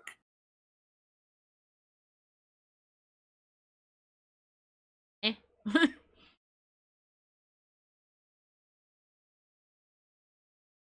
AWS, just sod off. Yeah, we like the reaction time one. But yeah, stats are good. But not this one. Not predictions. I can only feel that it's a graphic made for the new audience. I'm not going to say Americans. But a lot of the new audience are that side. So they tend to give them way more information than what is obvious. Yeah. I mean, we all know what an undercut is. If you've been watching for more than a couple of years, you'll know what an undercut is. You new tyres, boom, go. Also, sorry to interrupt. What do you think of these new cameras on board, particularly the Aston Martins? Very good, high quality. What about the leveling? Yeah, I heard you talking about that yesterday. I'm not convinced on it. I'm not sure why we need it. I mean, it looks interesting. I'm not sure why it's needed. Why can't it just be bolted to? I guess it kind of shows the the undulations and the camber of the road. Yeah, could do. Could be that. Yeah, I mean, it does show that the car is physically tilting through the corner, but problem with the brakes for Gasly. Well, obviously, it didn't seem that bad when he was passing Russell. Maybe he cooked him when he did that. Okay, Sargent is in the pits. Maybe he's going to undercut Russell. Yeah, like you say, the undercut is. I don't think there was really need for that graphic. Like you say, it might be for some, like, certain audiences. It's a newer viewer. Yeah. Even though I think that those sort of graphics make it harder for new viewers to kind of understand. Because if that graphic pops up and you don't really understand what undercut means, then you're probably looking at it like, oh, that means he's 2 seconds behind him. Which is not necessarily the case. So it's a difficult one. I understand, obviously, that they're trying to, like, spice it up a little bit. But they either need to make it, I guess, easier for people to understand, or just they don't need that graphic at all. Russell's in. Russell's in, yeah. One of my favourite ones was when they tried to go all esports on the tyres. And remember they put percentages on all the tyres? Mm. How do they know that? They don't. Yeah, they don't. Yeah. Unless they have like one of those dash things that you use like on top of the car. Like in a little computer being like, yep, this tyre here is like 68% worn. That tyre is 32. Yeah, unless they can do that. But yeah, this one's about to explode. On softs. Ooh. That's odd. Considering I don't think he had any new set of available. 24 laps on softs is possible. It's possible to do, but on the lighter fuel load. But I wouldn't be recommending that one. Okay, as we see Perez come in as well. Yep. What's he? What now? What has he gone on to? That is going to be the key question here. That's also softs. Yeah, softs. Don't know about you. I can't tell. I think they're softs. In as well. I briefly saw the red. Softs for him as well. Okay, they're all going for soft tyre. That seems interesting. It's very surprising because a lot of them didn't have new set of softs. They've gone on to. They thought that the used are going to favour them a little bit more than brand new ones.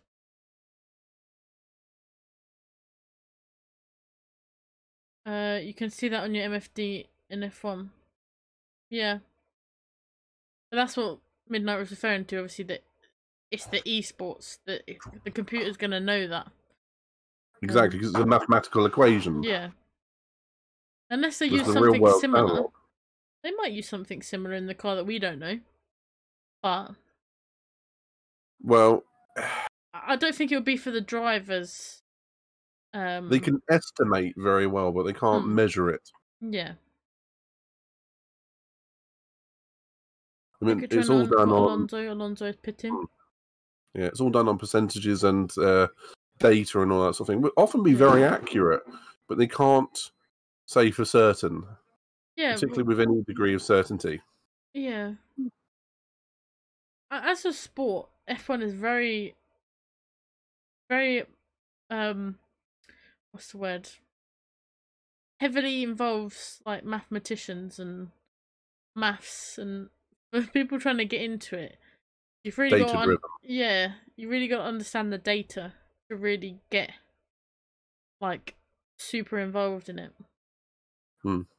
Problem is, when it comes to the feel of the car and how to handle it, it's the squidgy human bit behind the steering wheel, which is very difficult to put into raw data. Exactly. And they have completely missed the fight between Alonso and Perez, and we're looking at the back end of a Mercedes of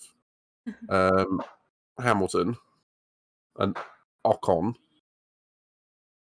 Somehow, Perez has lost a bunch of time behind Alonso. I was expecting them to come out closer together. Yeah. Central traffic holding him up. Yeah. Okay, maybe that was the thing to watch. I was expecting Perez to come out, well, Alonso to come out right in front of Perez, but no. 3.2 seconds. Either Aston Martin had a cracking pit stop. Stroll up at third again. Yeah. Otherwise, out front, Verstappen and Norris just doing their thing. Doing their thing. Yeah, I don't... I think that those two positions are pretty much, what's the word, like sewn up and done, and probably not going to change unless something drastic happens. Exactly that. Gasly fastest lap. Yeah, fresh soft tyres, that makes sense. Yeah. Otherwise, Stroll running in P3 still, but obviously yet to stop for his second time. Are we going to see Verstappen and Norris pit again? Yeah. I'm assuming that they're probably going to go on to use softs as well. Yeah. I would imagine so. And Norris is starting to... I mean, it was at 5 and a bit seconds for the longest time. Now it's about reaching 7. Yeah. Norris is doing a cracking job. I can only help feel that Verstappen is pacing himself. Yeah. well, he's got to finish, isn't he? Can't overheat the car, can't take too many risks, so he's probably just in a way cruising, but his sort of cruising is much faster than a lot of them. Here's a question for you. Would a victory in such a circumstance for Max be, what's the term, of any value to him personally? Just literally cruising at the front, just managing the car? I mean, it's going to be another record. Oh, of course, yeah. 17 wins in the season or something, yeah. I don't know, because at this point he's got the Constructors is done, the Drivers' Championship done. It's basically just another trophy in the cabinet, isn't it? Yeah. And this begs a question that I remember my dad always asking me is, would you rather, think you're a driver, right? Would you rather be in front the whole time, or like Hamilton in Brazil a couple of years ago, would you want to maybe not start at the back, but would you want to start mid-pack and get the win? And like do the chasing and obviously all of that, or would you literally just like want to be in front the whole time, nothing in front of you, just... Well, on occasion, I'd like the easy win. However, most of these wins just seem to be like lights to flag, just out in front. And the people he passes are people with blue flags. Yeah.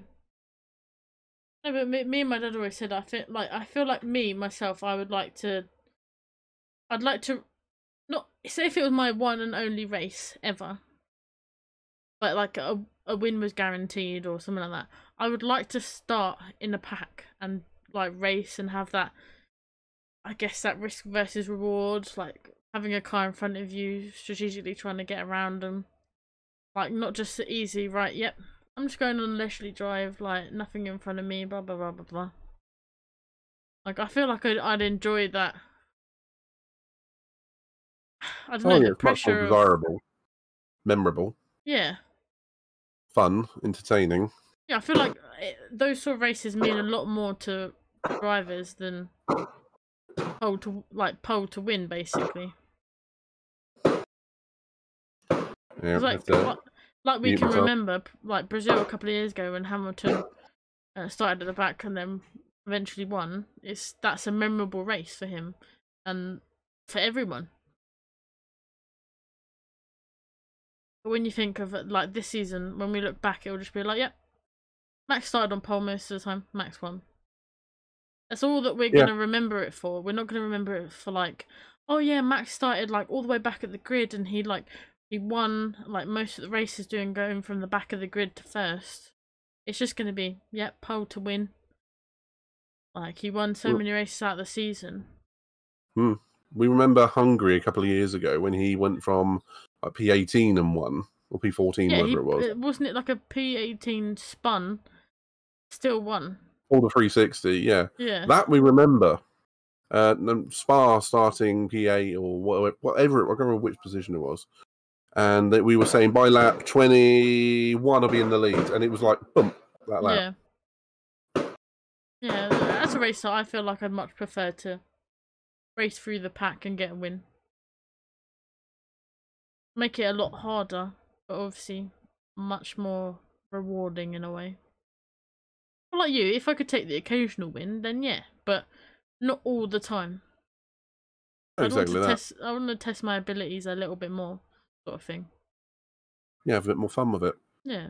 Okay, Stroll rejoins in P6, right behind Tsunoda. Good race from the Aston Martin pair and Tsunoda today. That is a cracking drive from Tsunoda. Yeah, had a pretty good weekend so far. Yeah, I imagine he's going to have to stop again, though. Yeah. I feel like the Ferraris has just kind of existed, like, with the Carlos Sainz. He's literally just existed in 7th place the whole race.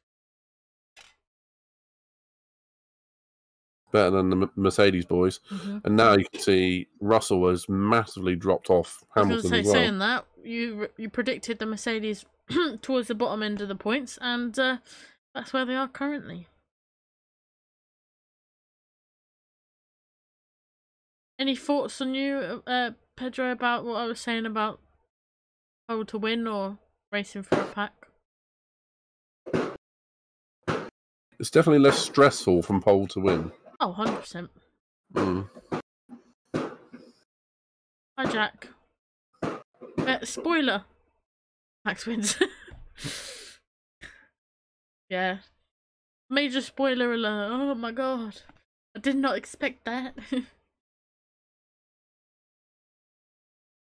But how are you, Jack? How you doing?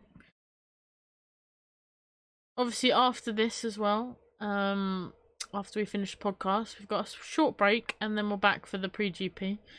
So, double stream today. Actually looking forward to driving this track. Yeah, it's one of our faves, isn't it? Yeah, that's what I'm saying. Like said a few podcasts ago, I like the tracks where I'm not going to it for the first time. Like, we know Interlagos from GT7, obviously the F1 games as well, but like, we've raced it much more in GT7. We know where everything is. It's just basically dialing into the F1 game, which often can be the hardest part. And because this track has existed on games, and I mean literally since in the 3D realm, since like the mid-90s, it is pretty damn accurate over most of the games. I can't think of any major differences other than maybe a little bit of curbing here and there. I feel like on GT7, I don't know if about you, but when you go on F1, the tracks seem a little bit smaller. No, actually, not smaller, but wider in a way than they are on GT7. GT7, it seems to be like a lot smaller than it is on the F1 games. I think that's the only difference. But obviously, the cars are different sizes. But like you said with Brands Hatch, when you went there in real life, you were like, oh, GT7 makes it smaller. So when you go there in real life, you're like, oh, like the track is much bigger than I thought it was. That's the only difference between the two games, in my opinion. I get you, and the Brands Hatch was bigger in real life as well. I mean, I'd love to have a race where I'd make my way through the pack into lead, but I wouldn't be opposed to a more relaxed win. Yeah, no, probably the wrong way to ask that question, but I was just basically saying, like, if you had a win secured, which one would you rather go for, sort of thing? Oh, if you had the option of just ticking win at the end, I'd start last. Yeah, same. Because I want to have fun of just going through the pack, going past everyone, overtaking, playing that strategic game in the end. I'm pissed because I'm waiting for Manley to start streaming the special race tonight, but he's brainwashed because of the F1 right now. Is he sad because of Leclerc? Oh, of course he's sad. I'm sad because of Leclerc. Yeah, I think we're all sad because of Leclerc. But yeah. Okay. Oh, they're close. Some dramatics. Verstappen is in. He's going to be about 12, 13 seconds behind Norris. 14 laps to go. Is Norris going to stay out? Ooh. But yeah, we know obviously McManley's doing the Daytona 500. So we wish him luck with that. Yeah, would have liked to have been there, but one, we don't like Daytona. You raced Daytona last night, didn't you? I was there last night, yeah. And so was Pedro. Some difference on the curbs, yeah, I agree, Pedro. Current standing, please. Well, as you just said that, it changed slightly. It was Verstappen. Go for it, sir. It was Verstappen in lead, but now, as of lap 57 for us, it's Norris, Verstappen, Alonso, Perez, Stroll, Sainz, Gasly, Hamilton, Russell, Tsunoda. You want to do 11th to 20th? Well, I can do 11th to 15th. Yep. Yeah, we've got 5 currently DNF'd, so... Yeah. Ocon, Sargent, Hulkenberg, Danny Rick a lap down, and Piastri a lap down as well. With both Alfa Romeos, rather, out, K-Mag and Albon out on the opening lap, and technically Leclerc with a did not start. Sarah, do you feel Norris is going to try and go to the end? I did say the only way McLaren are going to win this is if they do something different. Now, and I'm not suggesting retirements wise. Is that the two McLarens together? Yeah, Piastri's obviously a lap down. The only way McLaren could possibly win this is if, and I'm not suggesting dirty tactics, but if Piastri were to position himself in such a way he's massively awkward to Verstappen. It makes it a little bit harder to pass, yeah, I get you. I get you. Mac doesn't even like Daytona, only publicity. We're losing Russell. Oh. Just as we were saying, the Mercedes powered cars are strong. I feel like it's not engine powered, it's going to be something other suspension, tyre related, or Lyle. I don't know. Potentially the wrong setup for the weekend. Oh, definitely not good setup. I was going to say quick hello to Lyle, who's it. Charles Leclerc goes, no. Yeah, well, we wish Mac luck in the Daytona, and obviously we'll show our support afterwards after we finish the pre-GP, post-GP. Because we're watching the GP now. Yep. Any retired? Well, yes. 6. Yeah, 6 now. What's happening? We are losing Russell. He's retiring the car. That's what's currently happening. Yeah. Who is winning? Well, that answer is a little bit subjective. At the moment, yeah. Norris is in P1, who's pitted, we're going to call it once. Max has pitted twice, and the lead was 12 seconds about a lap and a half ago. Now it's under 9. Yep. So I feel like he's McLaren need to either bring him in now, or they need to hold him out. Oh no, here we go. As I said that, they're boxing. In all honesty, there was no way they were going to. Sid the Sloth.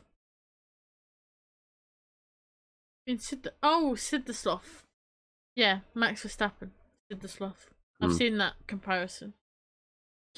I was for some reason I was like, where does Sid the Sloth come in? And then I remembered the memes. I was like,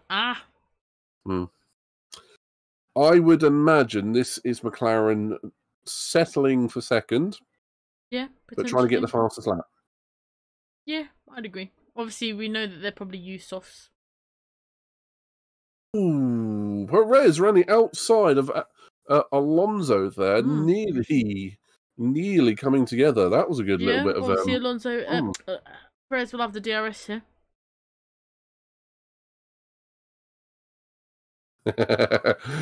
Jack, you've been spotted, mate. As some of you may have already noticed, you can see both of our chats on the same screens. So there's no hiding from other people here. You left me. Crying face. I'm so sad. Yeah, and as Pedro says, Alonso putting his elbows out. He's going to have to defend like a lion. Remember that reference? Yes. Yeah, that was that Hungary race where he essentially allowed Ocon to win. War of the chats. Hello, prototype. Don't you dare quietly leave. Loudly leave. Slam the door on your way out. Ring the doorbell too. Play nice. Okay. Can Alonso hold off Perez? Mercedes power unit versus Honda power unit.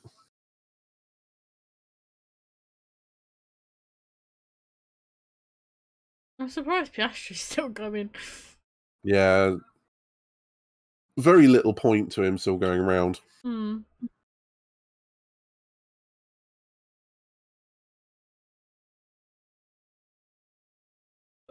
Oh, fastest lap for, sector 1 for Norris. I thought it said fastest lap, but they haven't even finished the lap yet, so...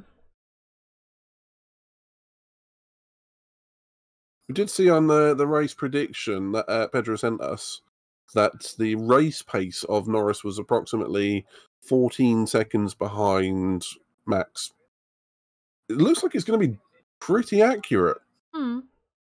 Norris with the current fastest lap, mind you. Yeah.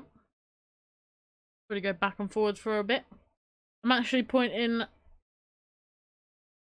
Your dead team? What do you mean? Oh, I can hear fireworks now. Yep. Yeah, For those that by aren't in me the as UK, well. for those that aren't in the UK, welcome to the 5th of November. Yeah. Oh, this might be a new graphic. This is good. I like this. Oh, we have seen it. So, I think I've seen it once. I yeah. like this one. We like this one. Yeah, I mean that is essentially the battery, the Kerr's charge, if you want to call it that, which is very, very handy. Ooh, I think we're having an emotes war on my side. Oh. I don't blame you. I don't blame you. Do it. Do You love it. a good emote war. Do it. Do it. Do the roar. I had to admit the other day that I'm actually a bad influence on a lot of my friends. And it was like, why? Because I'm always like, do it. Do it. Oh, we're playing that one, Jack, are we? We're playing chat against chat. I mean, that okay, now it is a chat war. Oh, thanks, Jack. Cred. No, I think our chats are equal. We've got both of us. We've got one of the best chats and communities out there. So who are you, Lewis Hamilton? Yeah, thank you to my fans. We have the best. No, is that Lewis Hamilton or Donald Trump? We have the best chat, the only chats around. I don't know. It's a bit of the same, isn't it? Oh God, I never thought I'd be comparing Trump to Hamilton. What's Hamilton saying? Firstly, I want to say thank you to all the crowd out there. The best crowd here. Weird. We support winners. I never win though, Jack. So I've only won once in the pre-GPs. Once. That's one of my only points. It's that 0 points win, back to 0 points, few points, and then 0 again. I think mine's been the same since broadly since I won. Yeah, our statistics are probably all over the place if we were to map it. Be like, flatline. I'll tell you what, since I've won, I think I've been T-boned more times than what I have points by the AI. To be fair, to be honest, I've only ever seen Sarah in top 3 just saying, thank you, Jack, appreciate you. See, evidence. Right. Jack, maybe that means you need to pop in more often when I'm doing the pre-GPs and I'll be in the top 3 more often. Big brain.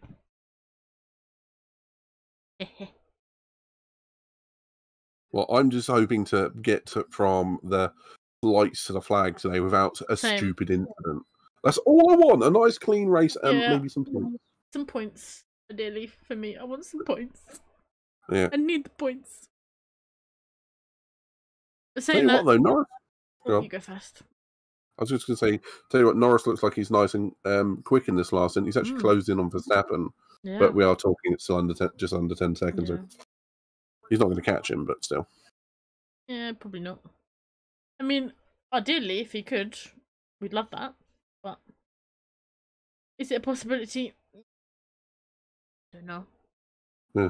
This chat war about to have the same level as Max versus Lewis in 21. Yeah.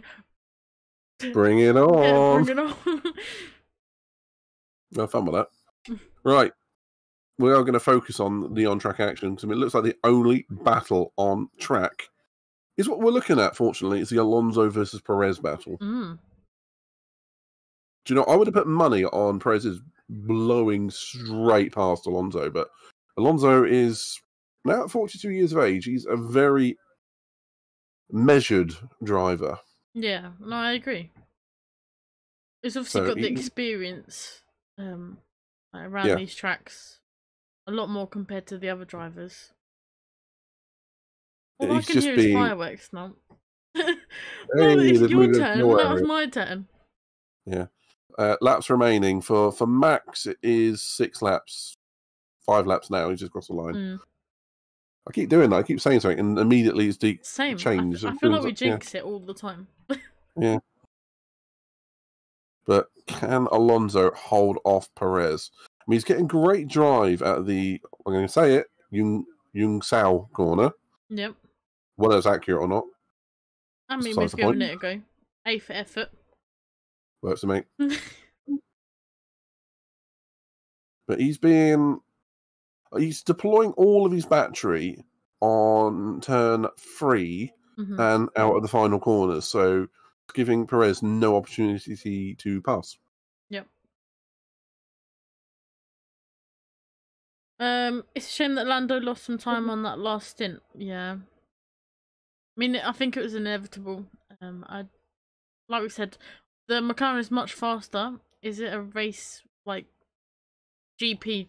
But like, is it a race-winning car over a full Grand Prix distance? Maybe not yet, but hopefully, going into next year, potentially, this is a fight that we could see more of between the Red Bull and the McLaren of Verstappen and Norris. Norris has got to pick up a win at some point, but it's only going to happen when Red Bulls stop just walking away in the opening stint. Yep.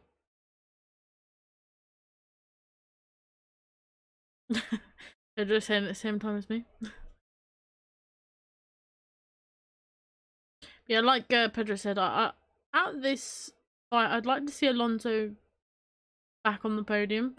I feel like the Aston Martin has been so up and down the last few races. It's like it seems to suit tracks, or it doesn't. And the upgrades that they've brought, especially last week, look like they were sugar honey iced tea. But seem to have been. What do you mean by that? Should have been could have been better for them last week, but seems like it's treated them well this week. Saying that, Stroll is in 5th, which is good going for him.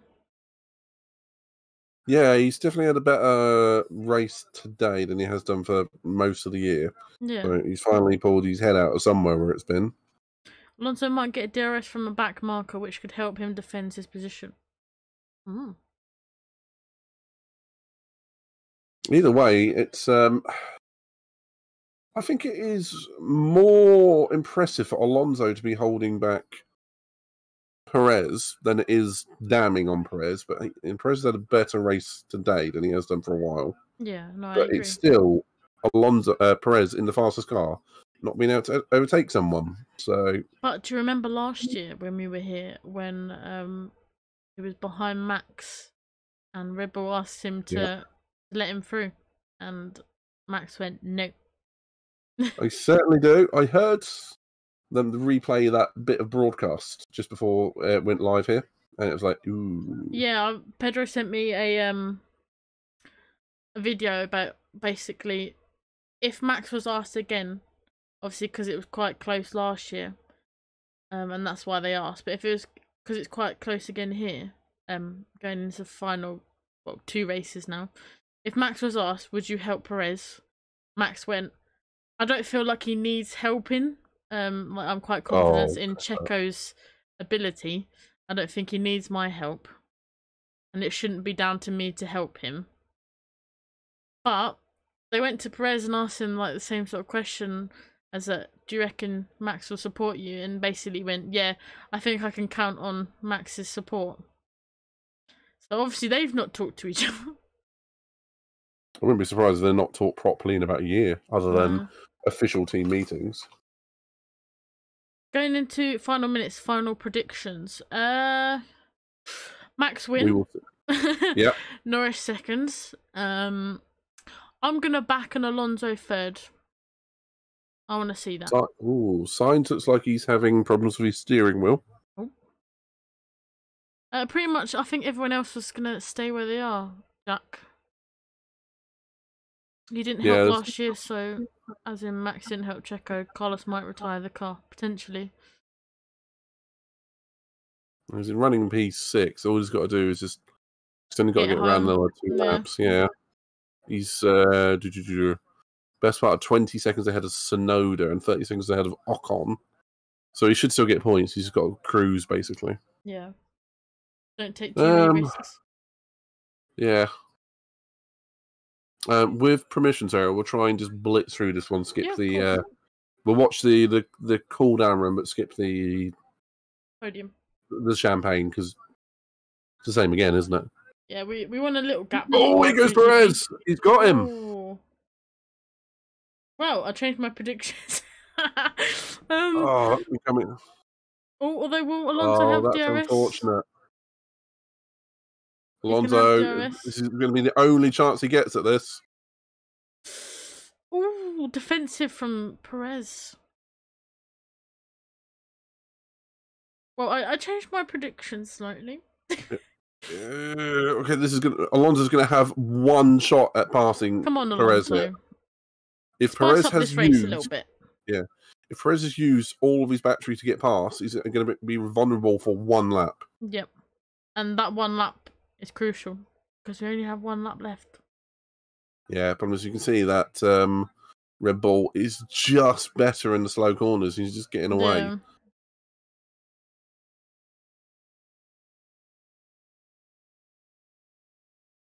You can see Alonso's front left is looking a little bit crappy.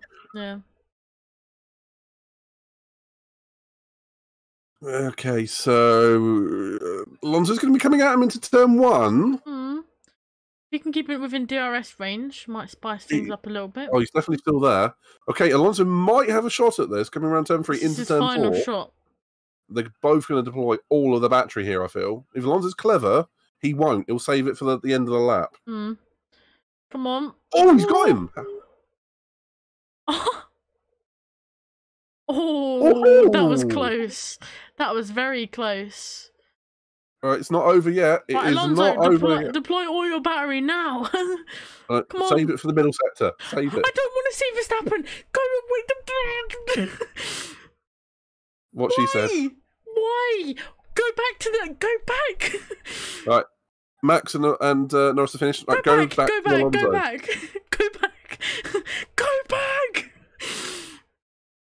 There we go. We're back to them. Right. Alonso, use every joule of energy because Perez is right back. Alonso's wide. Oh, Alonso, come on, stick with it. Come on.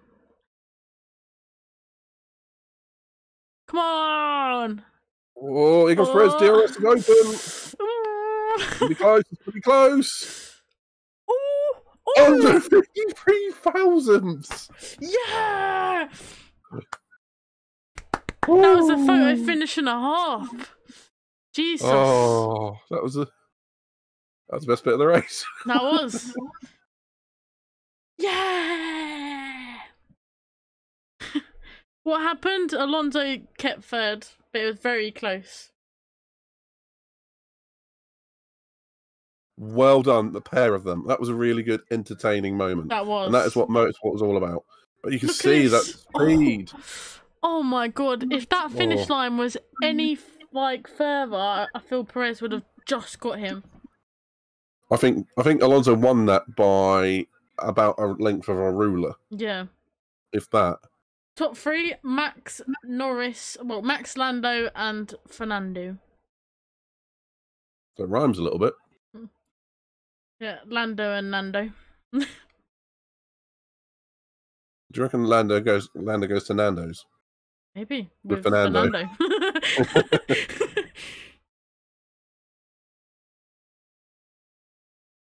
That gap, that was the most exciting part of the race for me. 53 thousandths of a second. Yes. Just over 500ths of a second. Very Alonso and Vettel like in Japan. Same sort of excitement. Yeah, which we missed most of that last year because of the TV direction. Yep.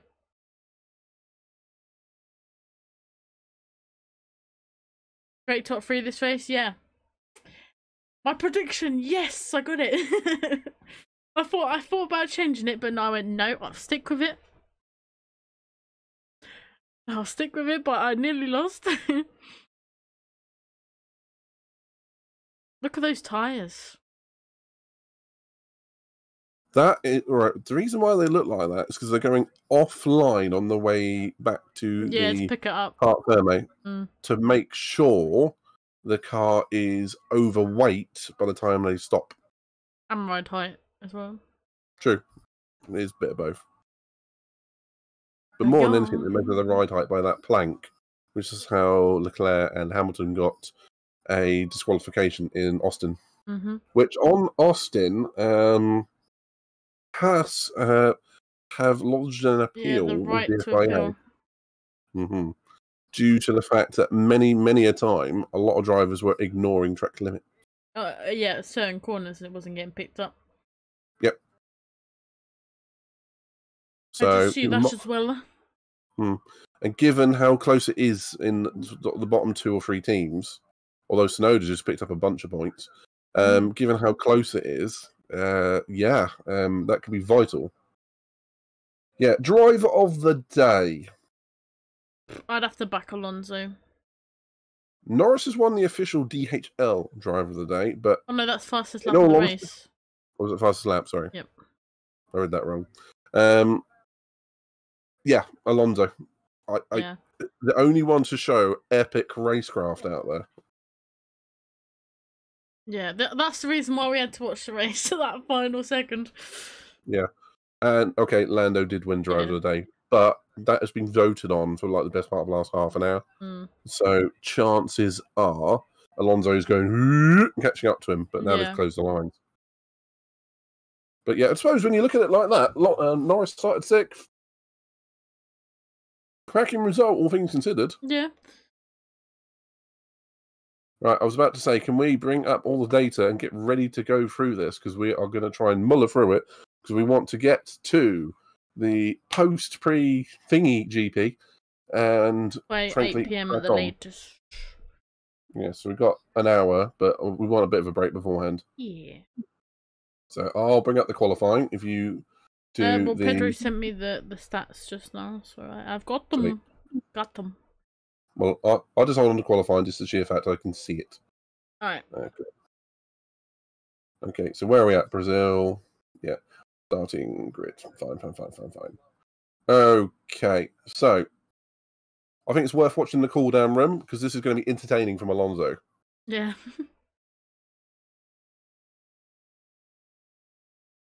I might try. Actually, no. I'm just going to turn up my. I'm going to turn up my speaker so we can hear it. Naughty. Hearing it secondhand's fine. It's tricky, but it's still fine. Bye, Jack. See you later. Maybe see you later when we go and say hello to Mac. AlphaTauri might overtake Williams in the standing at this rate. Yeah. Especially with Albon losing out on crucial points, which I think he would have been definitely getting points here. Oh, yeah, 100%. In the top 10, no doubt. I reckon he would have been on the back of Hamilton, if not ahead. Potentially.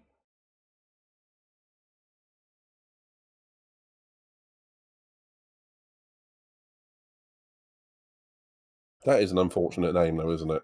Yeah. Do you reckon, I was just listening to the commentators, do you reckon this has died down the rumours of Fernando leaving Martin?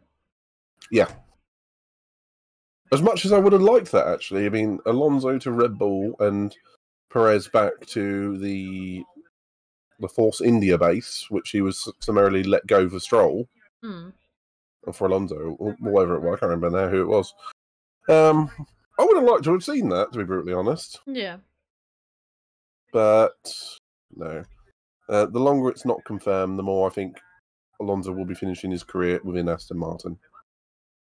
Not maybe next year, because while he's performing this well, I think they might give him a year extension or 2. Yeah, I was going to say. Well, apparently he has got a multi-year deal already. Oh, I thought he had a 2-year deal, like this and next. Well, I think that's multi-year. He had 2 years. Yeah. From last year, obviously. I wonder if he'll go for another 2 years after this one, and then that'll be it. Maybe. But as long as he's performing, yeah, why not? Williams might do well at Vegas, considering how good their car is on high-speed tracks. Potentially. Low drag, yeah. He has a multi-year deal with some sort of extension clause. Interesting. Come on, get to the cool down room. It's Webber doing the post-race interviews, by the way, who famously here in his last race, do you remember what he did? Sorry, who's doing the interview? Webber. No, what did he do? He took his helmet off on the cool-down lap. Oh yeah, I've seen that. I've seen videos of that. 2013, I think it was. Yeah. Or 2012. 2013. It was a year before the new hybrid rules, and he retired just before them.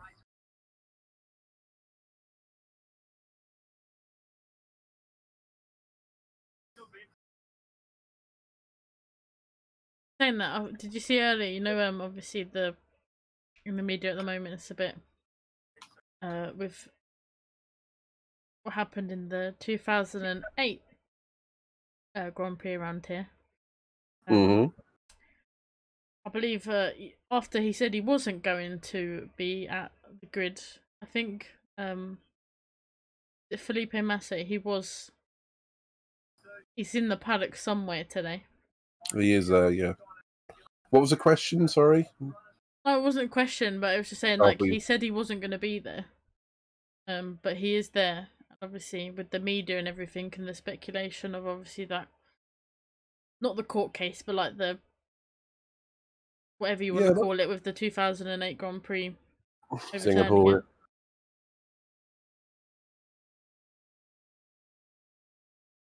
Like we've gone back to it so many times, if they do something with that 2008 championship, they're going to have to go back and change so many. Yeah, that's where it's tricky, isn't it? It's almost not worth it in a way. Just give them some compensation and that's it. Yeah, if it's financial, fine. Yeah. But there needs to be a statute of limitations of 5 years for that sort of thing. It was good to see Alonso on the podium, by the way. I'll come back to what you're saying about that in a minute, because that was obviously crucial. It's amazing how some races, and I can name a few in particular, which massively affect the future of F1. Imola 94, obvious reasons for 2 deaths that weekend. Adelaide 94 was Schumacher and Hill. Okay, I'm going to turn this up. I'll come back to that point.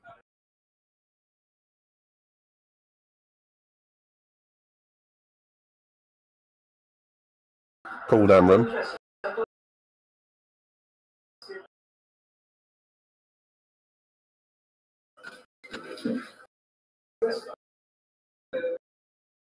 Replaying the start at the moment. I wonder if they'll show Alonso how close it was at the end. Well, they want to see it. Look, they're fans of the sport too. They want to see this. Yeah. Because what we've seen, a lot of them watch on the big screens when they go around. Does, yeah. And so does Max, yeah.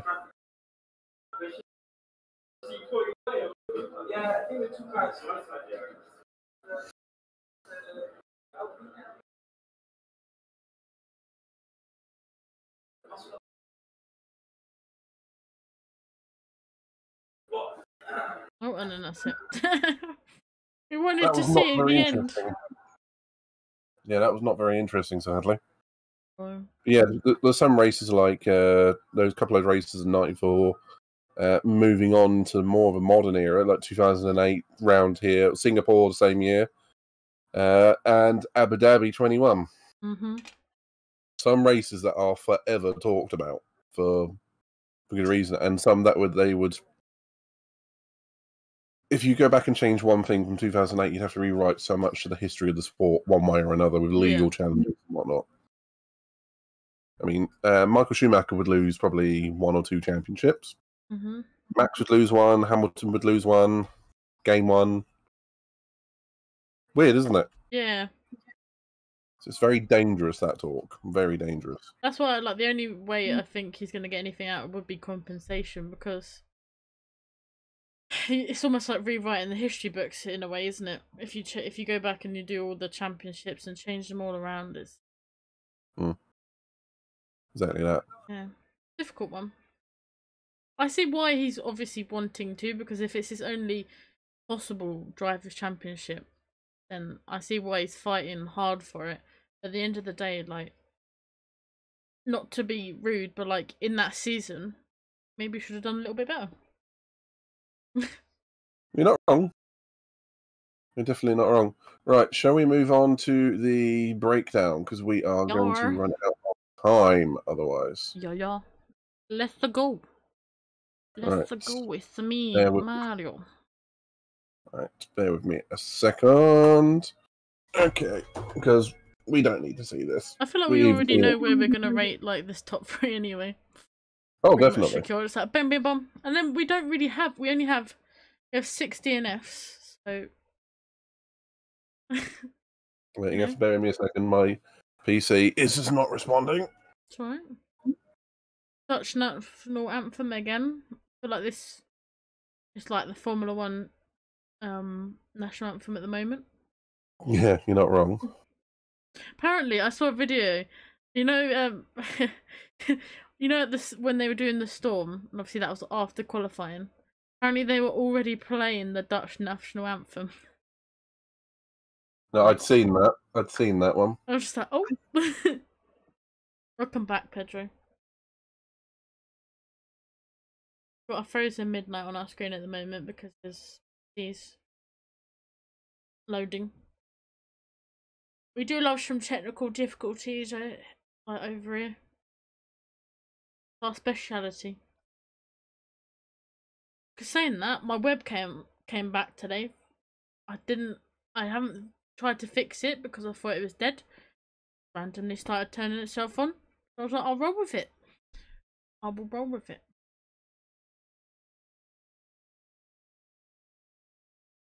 Wait, have we lost you completely, Midnight?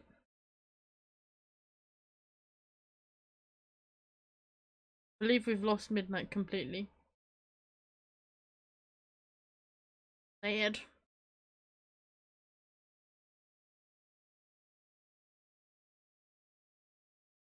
I'm here though. Hopefully I make up for a little bit.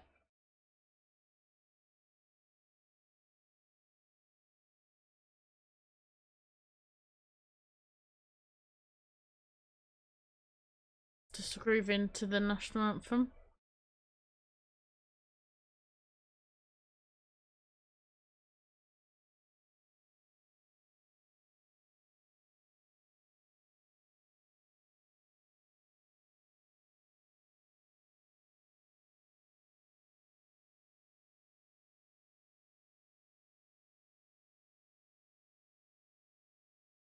Is he back?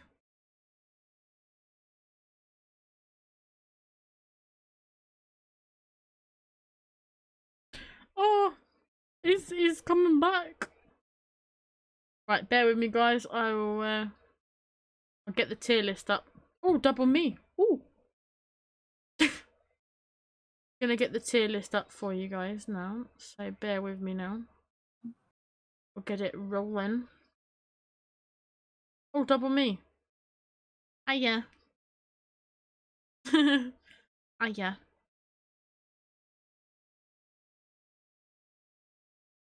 And I should be back. Oh, you scared the shit out of me. Hi.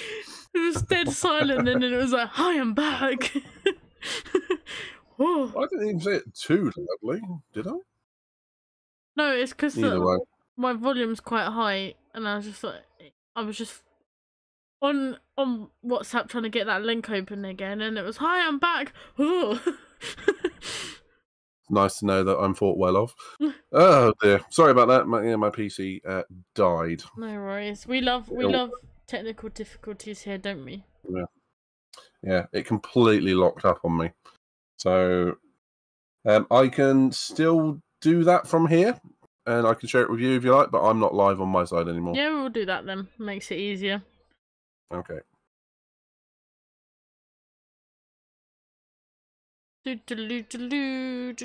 Oh yeah, I've frozen on the other side because every time I go off Discord onto something else, it makes the screen grey or it will freeze the image for some reason. I feel that's a problem with Discord and Streamlabs or OBS. Saying that, I watched a video earlier and about is it guess guest streaming.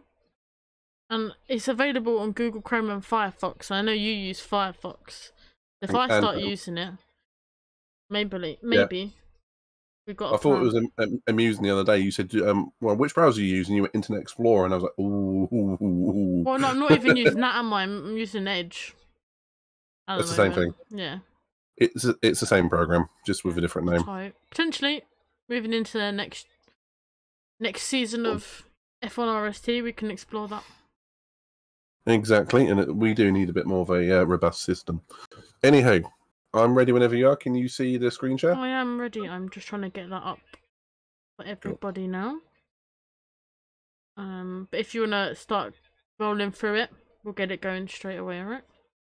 No problem. I'm just bringing up your stream so I can see the chat, because I cannot currently see it. Yeah, I'm just gonna... Yeah, next race is Vegas. You excited for that? Not so excited? Me personally? Yeah. No. No. Don't really want to go to Vegas, if I'm honest, when it comes to the F1, but they are going there, so we will try and enjoy it. I think that's fair. Yep. So, I'm ready. I'm ready. Cool. So, I think grabbing the qualifying results. There we go. Right. Shall we do this from finish positions? From the bottom upwards? Yeah, let's go for it. Let's do that. My God, do I look pasty when they put that big white screen there? Right. Okay, so finishing positions. We're obviously going to have to start with Leclerc. Yep. I think that's NA, because obviously he didn't clearly. And let's move on straight away. We've got Albon and K-Mag. That's going to be the same again, isn't it? Mm-hmm. Didn't even complete a lap. They didn't even complete a corner. A corner, yes. So where the hell is Albon? He's next to... oh, he's blonde. He's blonde. I get it. Right. So that's the three that were out at the first corner and or before the race. So them done. Next one is Joe Bottas, who obviously retired. Both Alphas retiring. They retired. Joe actually retired quite early, about lap 20, and Bottas retiring about lap 40. So, well, Joe is technically before that 1/3 mark. Yeah, we'll put him in there then. We'll put him in there as well. There's no point really debating Joe on this one because that was an early retirement. Mm-hmm. When was Bottas' retirement?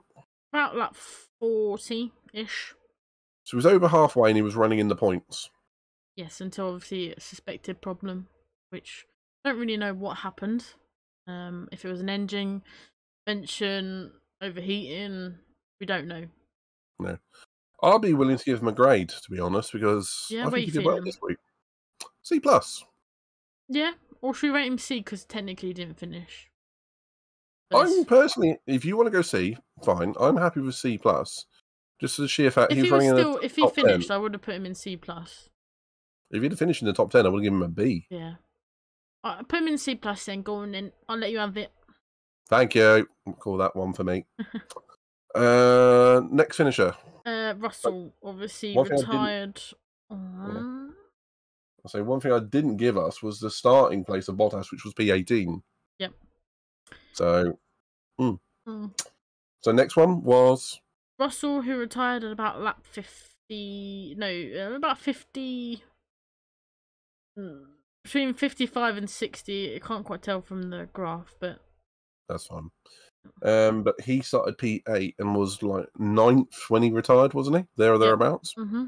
Obviously, Mercedes not looking very strong, and I was moaning the whole race that Mercedes wasn't letting him through. Obviously, we felt like they should have let him through, but maybe they saw an issue quite early on.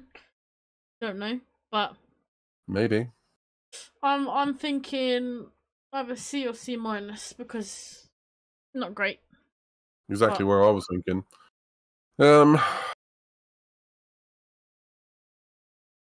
Given the car has been very good this year, but it's been very bad on tyres here, I'm still more thinking a D.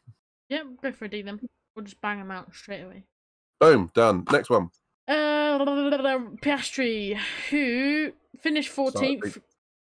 started P10. Tony went up 2 places, 2 laps down according to the gap.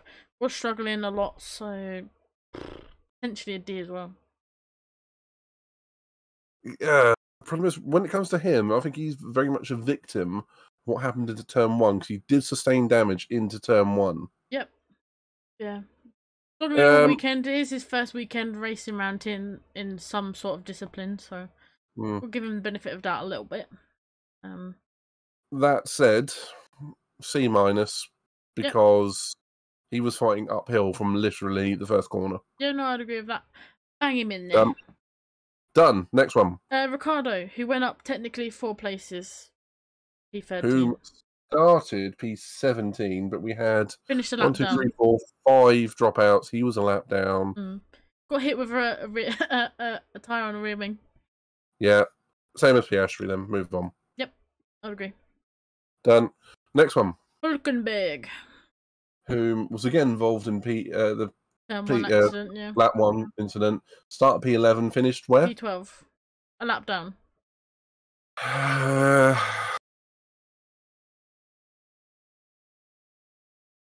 I'd argue maybe with Danny Rick, because technically he was involved in that accident because he was sandwiched, and the initial contact between him and Albon is what set everything off. Yeah. I'm completely inclined to agree with you. I don't think we can proportion blame to Hulkenberg. If anything, it's more tight margins. Yeah, very tight margins. Yeah. If anything, they're all innocent. But if you put it all in 33%, I think K-Mag was 40%. The other two were 30 each.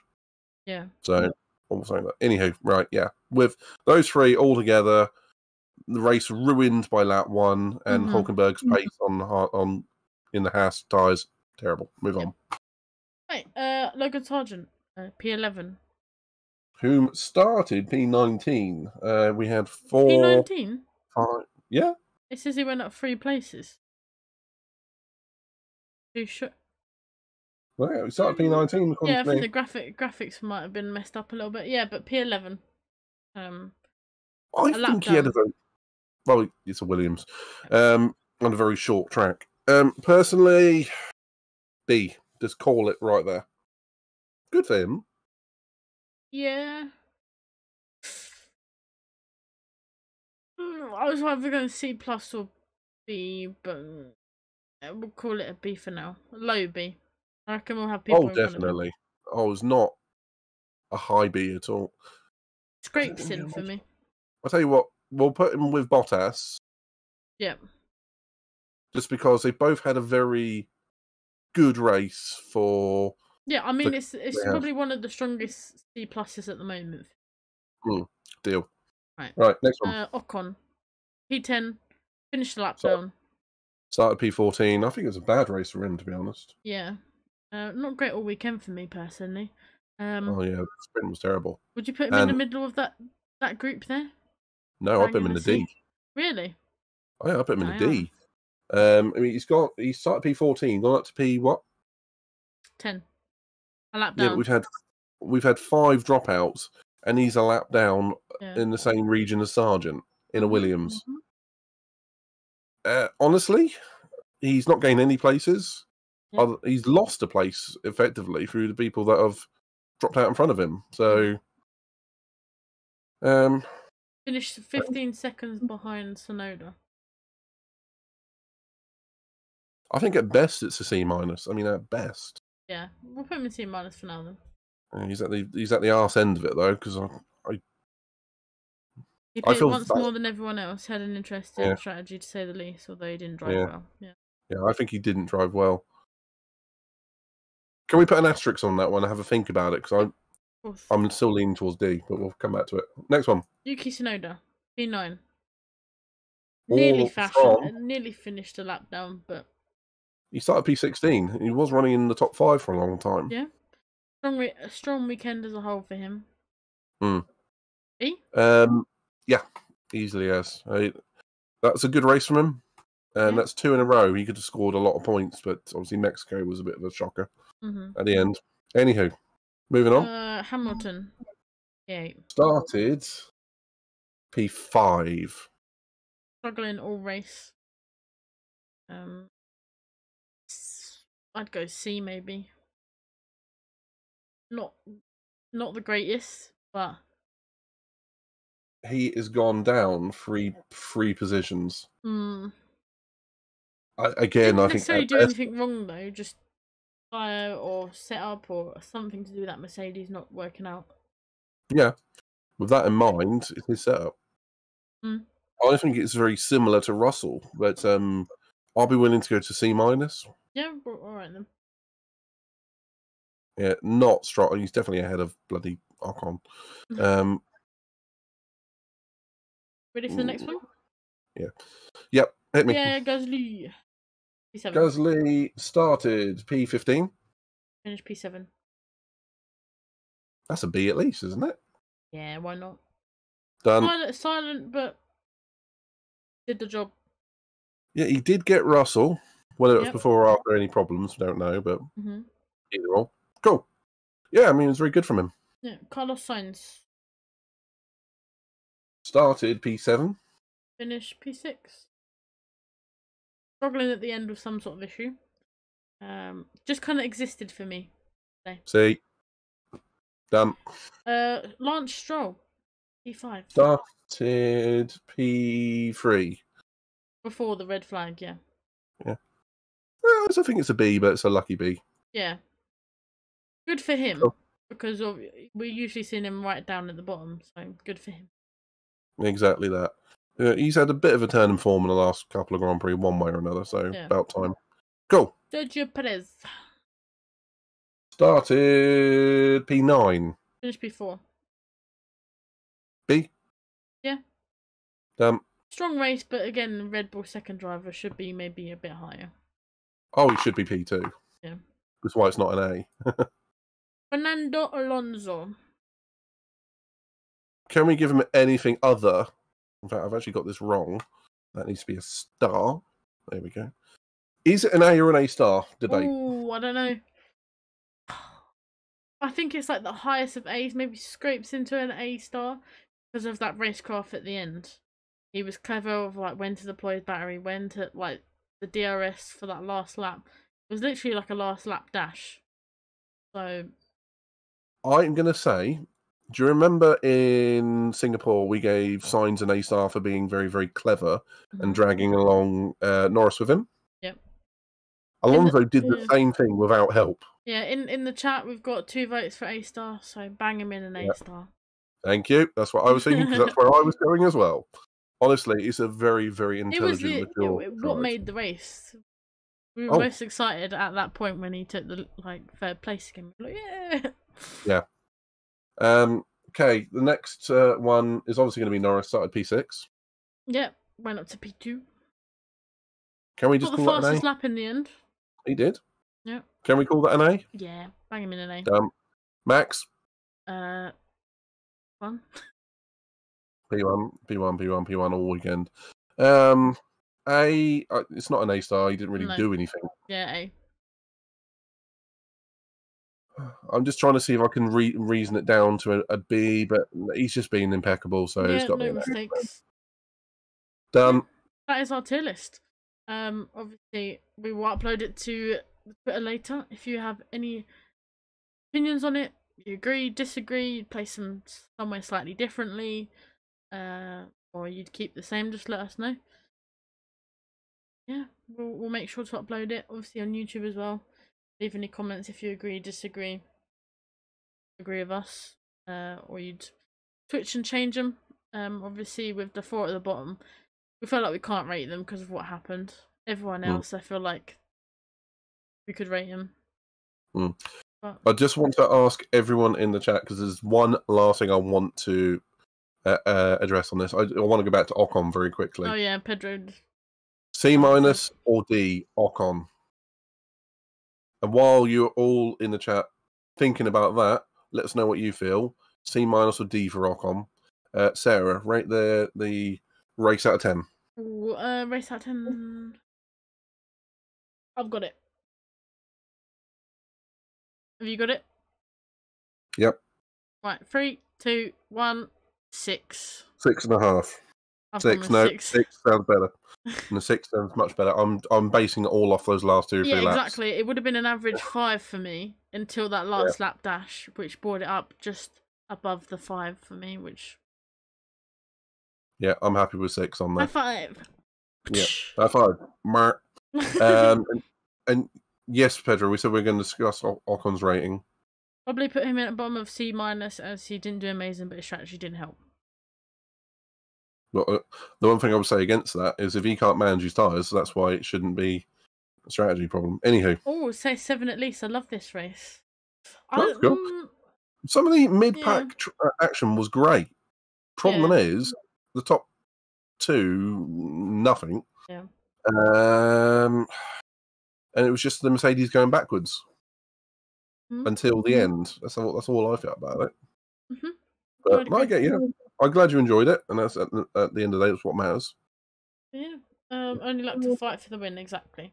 For me, that's why I made it a 6, not like a lower. Yeah. But apart from that, we should probably sign off now to give us a little bit of a break for the pre-GP. But next off, we're off to Vegas. Money, money, money. On that note, off to Vegas. Early morning for us, but we will be here. That isn't until the 19th, so we've got a week of no F1. But we'll be back obviously on that weekend for the F1RST. Abu Dhabi. Apart from that, you'll see us in about 20 minutes for the post GP around Interlagos. Exactly that. Ziggy says, "Man of the race for Alonso." I completely agree. 100% agree, Ziggy. Also nice to you see see you. It reflected in our end. Yeah. But yeah. Should we go right out or should we just end it? Obviously, you're all over my side because midnight's like computer died. So it's up to you guys. But make sure you join us in about 20 minutes. You come back for the post GP, both on mine and Midnight's channel, okay? Pleasure as always, Sarah. Yeah, pleasure as always to you too, and we'll see you in a bit. Don't go anywhere. But until then, I will send you off to. Let's go McManley. He's on currently. Think about to start the Daytona 250. So he's chopped it down in half. But yeah, we'll go raid him, show him all the love, and we'll see you in about 20 minutes, okay? Deal. Yeah. Much love. See you guys later. Later, peeps. Bye. Bye. Bye. See you shortly. Bye.